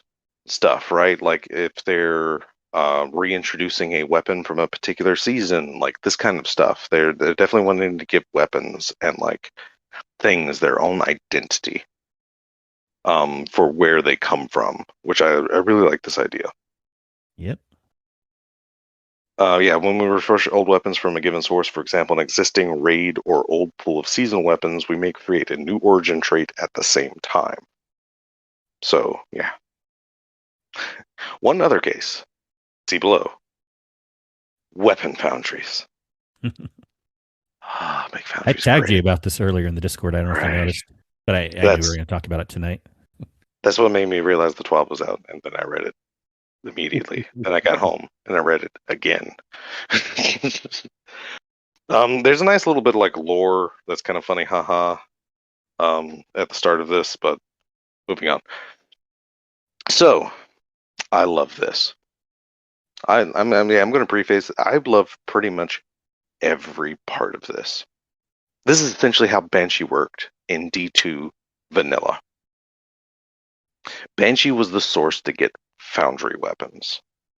Like you go to a planet, you do stuff on a planet, and you got like every planet had their own world pool. But Banshee was in charge of like anything that had anything to do with foundries. And it kind of sounds like they're mixing those philosophies, and I'm all in for it. So they are replacing the world pool with 12 new weapons in the style of the Destiny 2 Year 1 Foundry weapon sets. 3 weapons each from Suros, Omelon, Haka, and Weist. Plus 1 Foundry weapon each for Crucible, Gambit, and Vanguard. So this is essentially, or at least for now, this is essentially replacing like the playlist weapons and just generic weapons. And I love every little bit of this. Let's see here. Each weapon will come with a Foundry origin trait themed around that Foundry's personality. Zero Synergy, reloading grants this weapon bonus handling and reduces incoming flinch for a short time, which sounds amazing for sniper rifles. Haka has Haka breach armaments. This weapon deals increased damage against vehicles, turrets, barricades, and stasis crystals. And we're talking plus 15% damage to vehicles and plus 30% damage to everything else. Oh my god. You want to talk about like synergizing super good with like stasis and like, you know, crystal breaking builds? You might want to find a Haka weapon. Omelon Fluid Dynamics. This weapon has increased reload speed and stability for the top half of the magazine. Super interesting and might really dive into habitual reloaders like myself. And then Weist. This sounds stupid fun. But Weist Stinger, chance on damage to partially refill this weapon's magazine. Who wants to put money down that this is going to be busted when it ships? Like Weist weapons are going to have like essentially infinite ammo. I see this working too good when it ships, and they're going to need That'd to be like funny. Yeah. hot fix it. I could be wrong, but it's going to be hilarious if that happens. And of course, oh yeah, and in addition to the Foundry origin trait, each Foundry weapon's perk pools lean into that Foundry's identity. Big damage for Haka, consistency for Suros, abilities tie-ins, and weird stuff for Omelon. Quote there. And never stop firing for Weist. I'm gonna love Weist weapons. Let me tell you what. Yep. Weist and Hake sounds the most interesting on the top Right away. I don't know. I can see how like Omelon Yeah. can have fun weapons, but yeah, no, like I love like because here's the thing, like because this is I was saying this right, like bring Arms Day back and like curated perks per like weapon foundry gun. This is and a lot of these like thoughts are essentially what they were back in D1 for Arms Day and for the foundries, because Suros' big thing back then was allowing you more perk options to just make the weapons feel just super smooth and consistent. Sure, they didn't have like a lot of access to flashy damage stuff, but they would work consistently. Haka, yeah, big damage. Like I said, weird stuff for Omelon. Sure, everyone remembers Talalak. Vice never stop firing. I might run nothing but Vice weapons on my hunter for a while. Because that just sounds amazing. But it's also finally given us more reason to care again. Like, right. I know you've probably always cared about Foundries to some point, and you know more of the history. But like, for someone like me who came into D1 later, I kind of knew about that somewhat, and then in D2, and I'm like, but now I'm like, now it's more like Borderlands, where I'm actually going to care more about the Foundries. Exactly. Like I said, like I immediately see like Haka synergizing with stasis builds. I immediately like, and especially maybe if you can find like a Haka primary with Vorpal and it's an origin trait, you're just gonna murder a bunch of stuff, just like out the gate. Because you got to remember, Shriekers, even if they're red bars, will still proc Vorpal because they're considered vehicles. So yeah, I hope it stacks. It probably won't, but you know, a man can hope. They do give an example of a role for the new Gambit Haka high impact auto rifle, the Herod C, which might look a little something like corkscrew rifling or polygonal rifling choice, armor piercing rounds or choice of flared magwell, perpetual motion, focus fire. What? On high impact, you're going to make that thing fire even slower? Okay. The Invader Tracker. Gambit, which is the Gambit origin trait. Haka Breach Armaments, which is the Haka origin trait. The Kill Tracker, and a Range Masterwork. Now, yeah, because I already mentioned the Kill Trackers being unlockable from the start. But one thing I did skip over when first talking about these origin traits is if these weapons are attached to multiple things, like Trials weapons, will not only drop Trials origin traits, but also you can apparently select Crucible origin traits with them as well.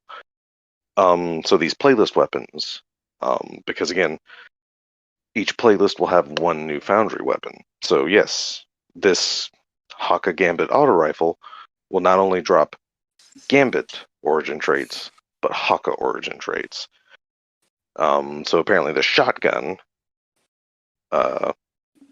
is going to roll both Suros? Yeah, this is Suros.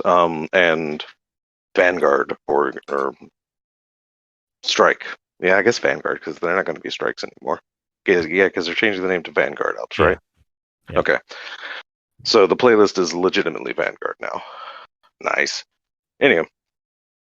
And then Omelon and Crucible for the Omelon hand cannon. I've always had like a special place in my heart for Omelon hand cannons. The sounds and everything just remind me of like ray guns, like super sci-fi ray guns for some reason. All right. Lots of info. Again, we're still going right. strong. Thanks, Still going. Still going. All right. I already mentioned kill trackers. And yes, they do. Again, they go over the thing. Masterworking won't be viewed as mandatory except for a few select people. They do not have specific plans right now, but they're going to work their way back around to it. And following in the armor team's footsteps, weapon mods for legendary weapons are now free and instant to insert. Yay! Also, they mention we believe that many pain points around special weapons in Crucible are exacerbated by how easily it currently is to acquire special ammo. So they're fixing that. Yeah. Speaking of Year 3 D1, all right, so regardless of how much ammo, let's say you're in a Crucible match, you somehow have 10 rounds in your shotgun because you've just been doing that good. Someone kills you, they pick up your special. They're only getting 1 round. Shotguns, fusion rifles, and sniper rifles are going to drop 1 round. As long as you have anything in it, it will drop 1 round. If you have nothing, then you'll drop nothing. And of course, there are going to be differing rates for, I guess, trace rifles and other things. So yeah, Gotcha. special is going to be special for a while. As it should. Yeah, I mean it's a fair change. It will take, at least for the kind of like people like me, trying to starve the enemy team of special just a little more in a match, just to be that annoying guy. It does kind of like take that mentality away to a degree, because if they're just getting less special to drop anyway, then your 1 round is not going to contribute as much to the snowball. Right. So I'm kind of down for this, but also at the same time, well, poop, I'm not going to have like 10 rounds in my shotgun. Because I'm definitely going to be using that pursuit shotgun because it looks amazing. I love the way that thing looks. Anyway. Yeah, that's special ammo. And they mentioned players quickly found another way to execute the quick swap glitch, and they fixed that. Or at least we'll fix that on the 22nd. Yeah. Oh, and shout out to Hazel in the chat. And it also says here, yes, scavenger mods will add to this as normal, but yes, they will be evaluating their place in the future. So who knows? Yes. Which, again, it's something they also mentioned specifically elsewhere. But now, archetypes. Well, wait, really quickly, does this mean that in the Crucible there's going to be more? Yes. There going to be more fire teams that sort of have their specialists, like the sniper on the team, and everybody's like, don't let him pick up every special brick, so he can have the 8 rounds in his rifle, or the shotgunner, or that sort of a thing. Do you think that'll happen? I don't think that's changed really, because I think I believe that's more so less about ammo economy and more so about like the mentality behind the players themselves. Okay. So I think those people are always going to do that. Essentially, like regardless of ammo economy. That's my own thoughts. Like I can be entirely wrong, and like you might go and pick up special with these changes and like start getting shot at in the back of the head by a teammate because they really wanted that special. I don't know. Well, I could see people saying what you're saying right now, Red, about you're playing in scrims or something, and someone not really complaining per se, but saying ahead of time, be sure to let me pick up the special, So we'll see. It may not cause a difference because, honestly, regardless of how much the brick drops, you're only starting out with 2 anyway. Regardless if you get 1 or 2 from the pickup outside of the scavs, if you don't pick it up, you don't pick it up. And especially in a 6-person activity, it may be hard for you to come across that brick. So I can't imagine it's going to make a big difference. It's just going to prevent the snowballing. Yeah, that's definitely what. And strangely, why do I feel like I tend to think I feel the snowballing more in Iron Banner than anywhere else. Really.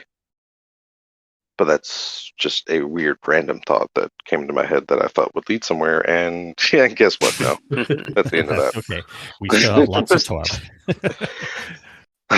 Yes, lots more. Jesus. Maybe we don't have to go through all these points, but go through the ones you want. I'm going to TLDR as much as I can here. Holy cow! Okay, go for it. There's still a lot. Fusion rifles. They are tweaking high impact frame fusion rifles because they do like where fusion rifles sit right now for the majority, except for high impacts. They are going to be in PvP. They're going to be increasing the damage per bolt from 62 to 64, which, like they say, doesn't sound like a lot, but it is going to allow some crazier bolt to kill stuff with like accelerated coils and crap like that. Essentially, And they're increasing high impact fusion rifle PvE damage bonus from 15 to 20%. Personally, I feel like they could drop it down to like a 900 millisecond charge time instead of a full 1000 millisecond charge time, but I'm not part of that. They are going to be keeping an eye on that though. Anyway, so breach grenade launchers in PvP have taken off, but of course, because of crowd control issue or the possibilities, they don't want breach loads to be both annoying and one-shot you, so they are reducing the damage of blinding and concussion grenades by 25%.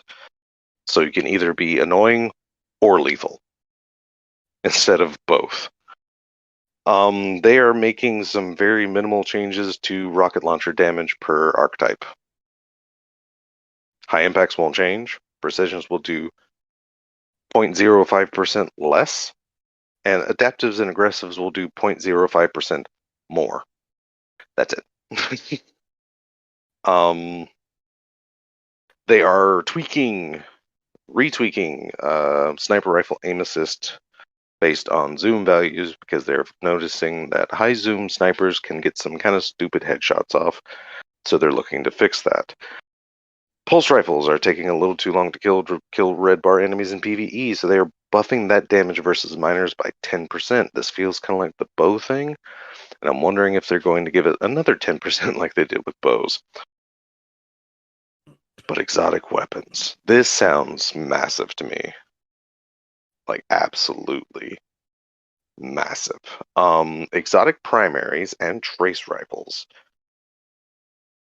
are going... Well, see, they mentioned trace rifles, but trace rifles aren't primary ammo. But they do say that all exotics that use primary ammo are going to be dealing extra damage versus miners in PvE by 40%. Wow. So basically, yeah, if you're running like any kind of master or grandmaster, like use an exotic and they're gonna apparently feel like red bars again rather than something that's not a red bar. So that sounds good to me. Chaperone. They are finally acknowledging that Chaperone is a terror right now.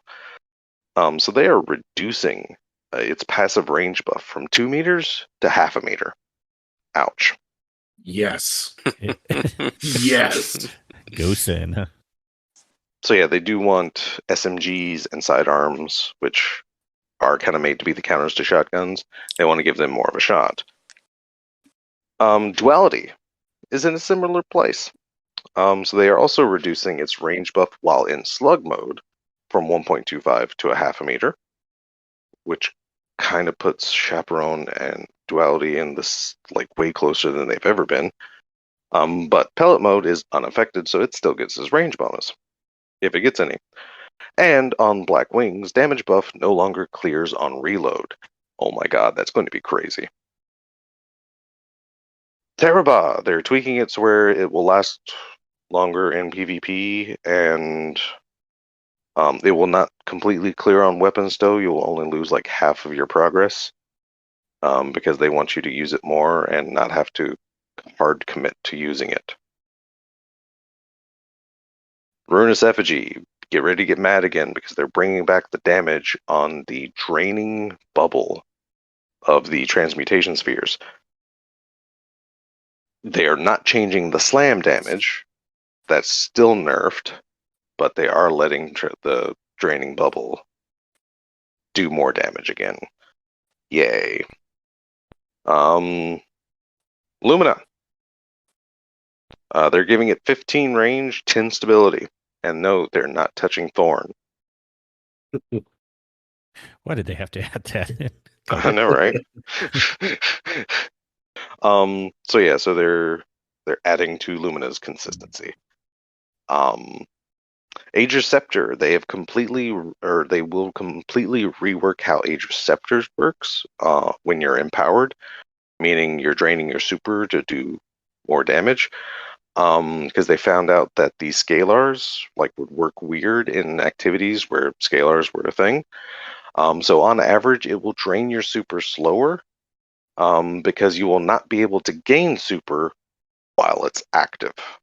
It completely freezes your super bar and then starts to deduct your super energy. So, like I said, they kind of fixed it, and it should drain slower than before, which is pretty good because that means more uptime on higher damage. DMT, surprise, surprise, feels too good. So instead of firing at 150 RPM for hipfire, it will fire at 130 RPM on hipfire, which is just 10 rounds per minute faster than its base rate of fire. Thanks, Bungie.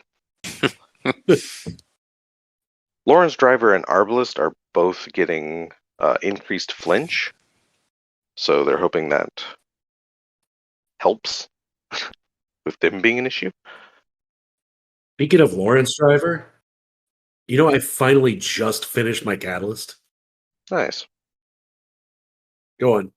Forgot what that weapon unit does. I know. It crits critical kills, pulls them in basically, or precision kills, pull them in. Do that.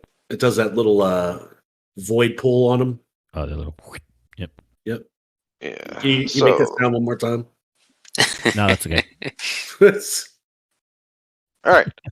Moving on. So, Forerunner's ammo company was fairly conservative, so now they're giving it more ammo in PvP. So, increased ammo pickup from a special ammo brick from 2 to 3. So yeah, you'll get 2 to 3 rounds. I guess, of course, depending upon how much ammo is dropped or whatever. And they even tell you that this will increase to 4 to 5 with the scavenger mod. So yeah. Anyhow. All right, TLDR. Yeah, we're getting there. Still good to go. Yeah. Legendary hand cannons. When they... Are you still with us, Grackle? Sorry. Yeah, I'm still here. I'm powering through this, I swear. Yes, legendary hand cannons. Whenever they folded in 150s into 140s, they didn't touch them, so now they're touching a few of the stats on some of the hand cannons. On average, giving it a little more range and stability while taking away some aim assist to bring them in line with the other natural 140s. Phil Winter's Lie intrinsic perk makes it far too consistent. Duh. It's how you made the shotgun, Bungie. Come on. So they're giving it more, a little more spread on the pellets. And they mentioned most of iClose SMG stats are a little too much, but the zoom is a little low. So they're giving it 1 zoom, and they're taking away range, stability, handling, and aim assist. But not really enough to be super... I wouldn't be super worried about it. And they do say they don't typically adjust base stats like this, especially post-ship. And they are basically saying don't expect this regularly. Perks. Everybody get your last words out, because hipfire grip. They're inadvertently buffing the last word again, because it will now have further damage fall off on everything except shotgun, sniper rifles, and fusion rifles. Yes, the last word has hipfire grip. It's going to have even more range from hipfire. You heard it here first. Anyway. Laz supposedly said that Bungie stated today it's not going to affect last word. It should, because again, last word has hipfire grip. And the last time they buffed hipfire grip, it changed last word's hipfire grip. So unless they're specifically keeping this change away from last word's hipfire grip, this will buff last word. Unless that happens. He's checking his source right now. Right? Because we'll wait. Because again, yeah, the last time last word got buffed, the last word wasn't actually even touched. It was hipfire grip that was buffed. So yeah. Adagio, they are changing it slightly because they felt like it changed. DMG, hipfire grip buffs will not apply to the last word. fair enough. Okay, all right. It's from DMG. All right, that's fine. I mean, it's possible that I'm just wondering why they didn't do this. Oh, that's probably why. Because it happened last time, and the last word became a terror. All right, fine. Then don't get your last words out. Thanks, Alas. Come on. Anyway, Adagio, they are increasing the duration that it will last whenever it's active from 5 to 7 seconds. They are actually increasing the bonus damage from 25 to 30% on everything except bows and fusion rifles. Don't know why that. And it will also add plus 10 to range, and the perk will show you the timer on the screen for how long you have. This will actually make Adagio very useful, I feel, because I think it will add its overall damage buff to 10%, I believe. Because I think it was sitting at about 5-ish percent damage bonus whenever you also tallied in the slower rate of fire. So increasing the damage just makes it better. It should be better. Dual loader perk. It's okay on paper, but in practice, that reload speed is pretty painful, which is why I dismantle every shotgun with dual loader and will continue to do so. Because instead of reducing the reload stat by 50, it will still reduce it by 35. Not using it, Bungie. Speaking of not using it, Bungie, Danger Zone felt pretty risky to use in some cases. No, really? You're telling me a perk that increases blast damage while you're close to enemies is dangerous? No. Just a little. If only somebody would have called that.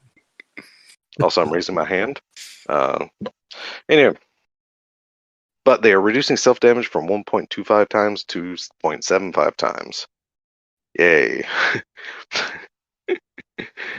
I do like this entry because tap the trigger is the meta-breaking perk on a particular fusion rifle. Gee, I wonder which fusion rifle. And they even mention when stacked with other elements of this role, makes fusion rifles much too stable. So much that we stopped putting it on fusion rifles. And then Squidface sold it a few times. So yes, the quote-unquote Fallout Zur Yahtzee for main ingredient. Yeah, they are definitely tweaking tap the trigger on fusion rifles because it did give a bonus stability of plus 40. It will only be a bonus stability of plus 10, which seems to be the most massive change. But even then, it's still going to be a really solid perk. It's just not going to be super, super solid, you know? Also, they're fixing Head Seeker on aggressive burst pulse rifles. Because I remember this being an issue, or hearing about it. It's because aggressive burst pulse rifles are 4-round bursts instead of 3-round bursts. The perk actually wouldn't last long enough to give the extra damage to the last bullet under any circumstances. So they're increasing the buff duration, so that way the full burst is, like I said, your last bullet will receive the benefit of the buff. They're toning down Eager Edge. Yes, they realize this is a fun police move, but you got to they have a fresh raid coming out, and they don't want everyone breaking it immediately. So they're toning down Eager Edge. So that way, you know, like in all fairness, they could just disable it in the raid. There's other swords for damage. But they're also probably they're using that as a partial excuse. They're also probably realizing that it breaks things. Did they just do this for the 30th anniversary? And then they're like, did they have the plan? We're going to do this temporarily, or did they really not think it through? I think somebody found it, and then they're like, you know what? Let's let them have fun for a little while. Yeah, I hope. But once I almost respect that more. Right. Like, I wouldn't be surprised. Like, come on, someone had to have realized in playtesting is like, you know what? This can go pretty far. So again, I don't know. I would love to be able to fly on the wall, but yeah, it's still going to be like cool mobility, just not busted break the world mobility. Maybe. I mean, that and these glitchers and stuff that can find their way through the world, they don't need Eager Edge. They don't need it. If you can see the stuff they do with the Sparrow. Anyway, occasionally Right. we'll shelve, right? Anyway, yeah, occasionally they'll shelve perks because they're not working for some reason. Either they're too strong or too weak. So here's a bunch of perks that are basically either being shelved or have been shelved. That is Bottomless Grief and Celerity, because they were both attempts to inject some uniqueness into Trials and Nightfall Strikes, which now Origin traits are doing that purpose, so they're saying screw those perks. Underdog, see ya, thank you. Shield Disorient and Air Assault. It's been so long since I've seen Air Assault, I forgot it was a perk. But they do mention Air Assault may get a redesign in a future season. So, the near future. Dun dun dun. Right. In Season 17, we'll have a set of PvP-focused weapon changes, including new ways for players to build for flinch resistance, balance tuning for primary weapons, looking at you pulse rifles, lightweights in particular. Thank you. Lightweights have been awful. Pretty much always. I don't care what you say, Bygones was not that good of a pulse rifle. I could outduel it with the Claws of the Wolf back in the day. Stop it. People saying weapons are good just because of certain perks didn't make them good. Anyway, sorry. Special weapon tuning. Snapshot is feeling mandatory on sniper rifles, so they want to change that. They are prepared to make another pass at PvP special ammo economy if it's needed, so they're already going to be preparing and watching for that. They are adjusting high zoom outliers that affect the performance of a subset of weapons. They are trying to not make it to where zoom or your first perk or scopes are a super important choice. And they're also adjusting several much requested exotics along with legendary perks for Season 17. Jade Rabbit buff incoming. Oh my god, that's it. That's it. That's I need to finish that catalyst too. That's one catalyst I haven't done yet. That and Forerunner, since I don't have it. Yes, I appreciate you reading all that and trying to summarize when you could. Take a breather. Take a breather. Right, geez. Live update while you So- take that breather. I'm sure Chi farming my triumphs right now. How's it going? It's boring, but thanks for asking. Of course, it's boring. Yeah. Red Grackle, to get back to you for a second before we start closing out the show. I want to hear, I mean, if you have anything you wanted to mention about these, go for it now. And then I want to hear what you like to do in the game the most and what you look forward to in coming up in Witch Queen. I mean, in summary, I mean, it's so many changes. I'm on board with the general. I think the past few months, I'm excited about it sort of becoming more about the gunplay in PvP. Like I was definitely in the camp of people who thought just the special abilities and it was just felt a little out of control.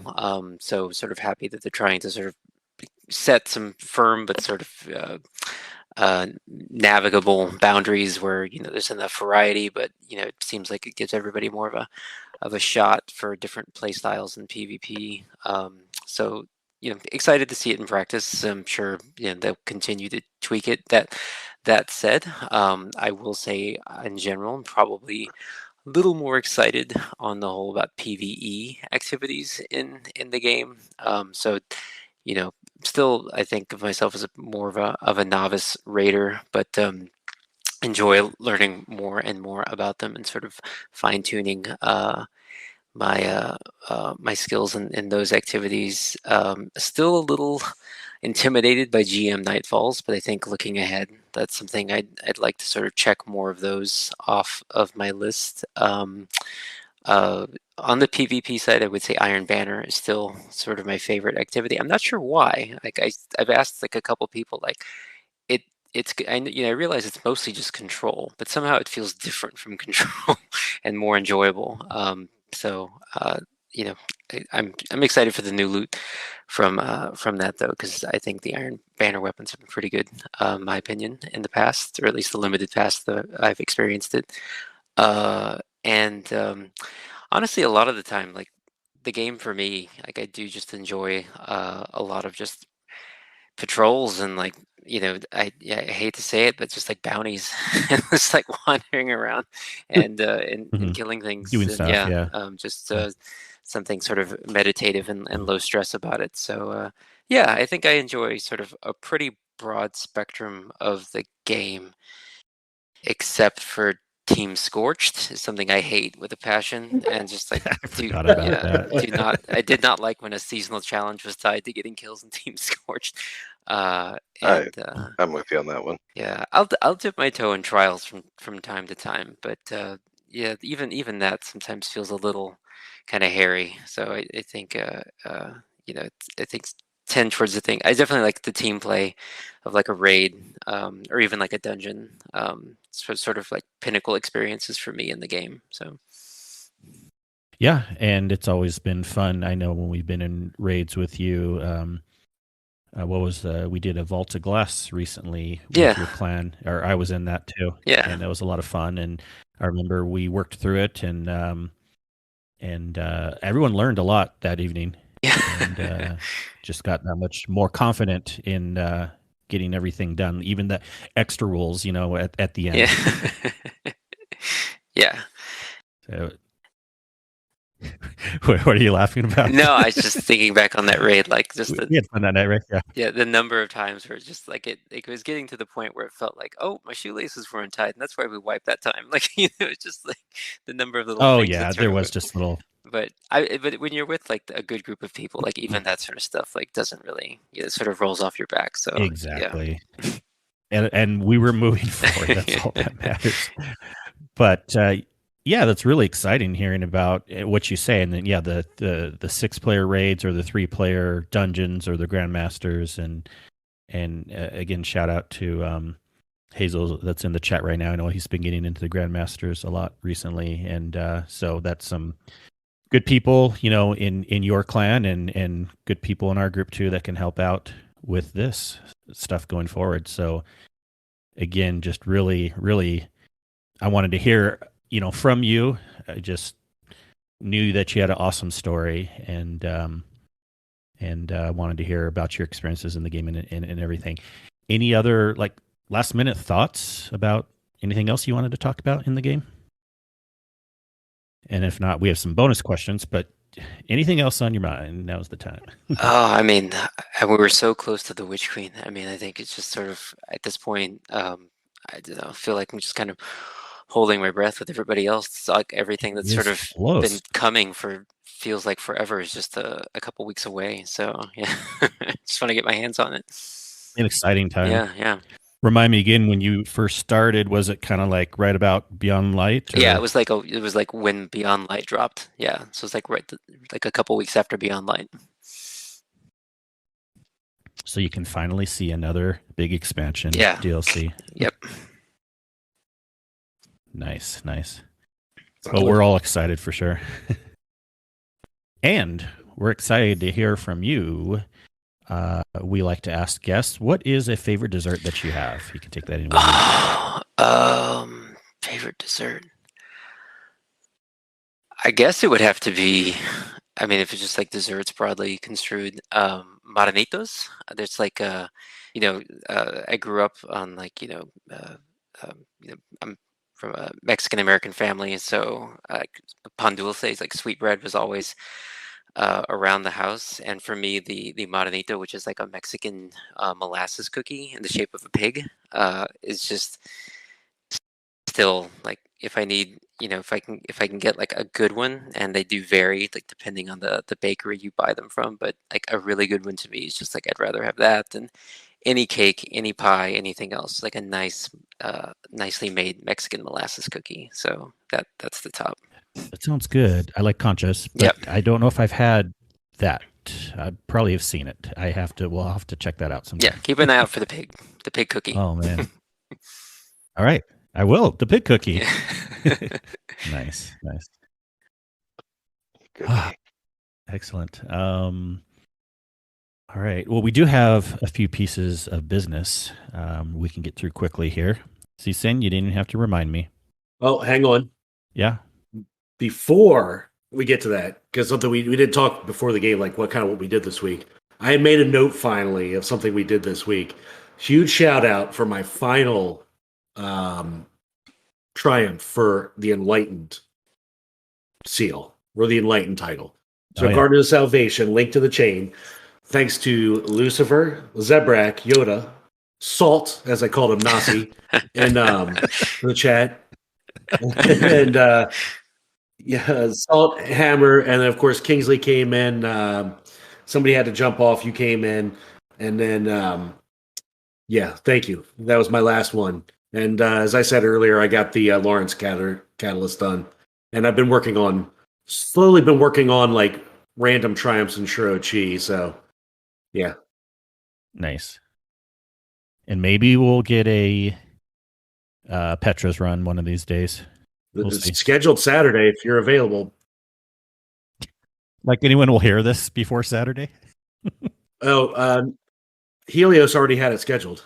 So it's in there. I know. But we don't need to bore the listeners. All right.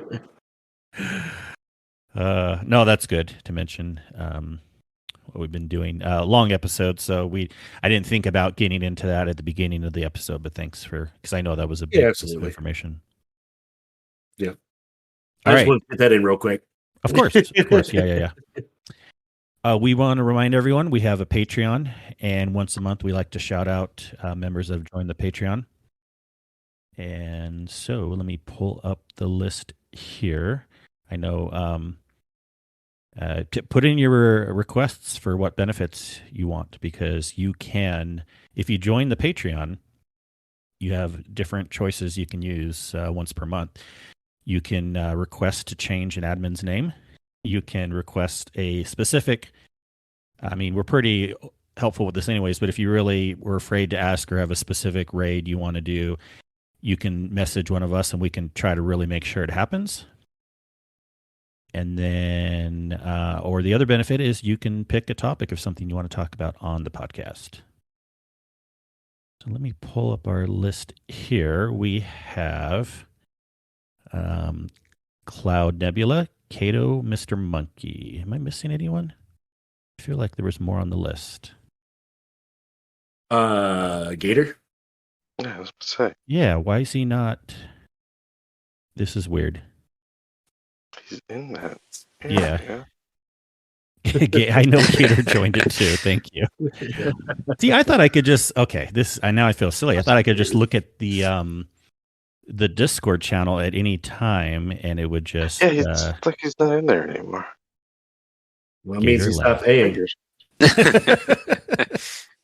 Well, Gator, we'll find out. No, but you're an honorary member. You definitely joined that, at least at some point. He just got called out live. He probably said, "Screw you guys. You guys been ribbing me the past couple episodes. I'm going to pull a Matrix on you, and I'm going to give you an 8." I don't know. I can't complain now. What the hell? Yeah. Send Tony. Find out with the baseball bat. We got to get everyone to pay their Patreon dues. Right. All right. Well, anyways, though, if you want to find out more about that, you can click the link in our Discord that explains how to join the Patreon for a low fee of $5 a month, and you get all those benefits.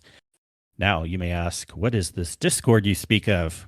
If you've been hearing us week after week, or however often you listen to this Discord, and this podcast, see, now I'm trying to talk it up too much, and if you are not in our Discord, please join. It is a lot of fun.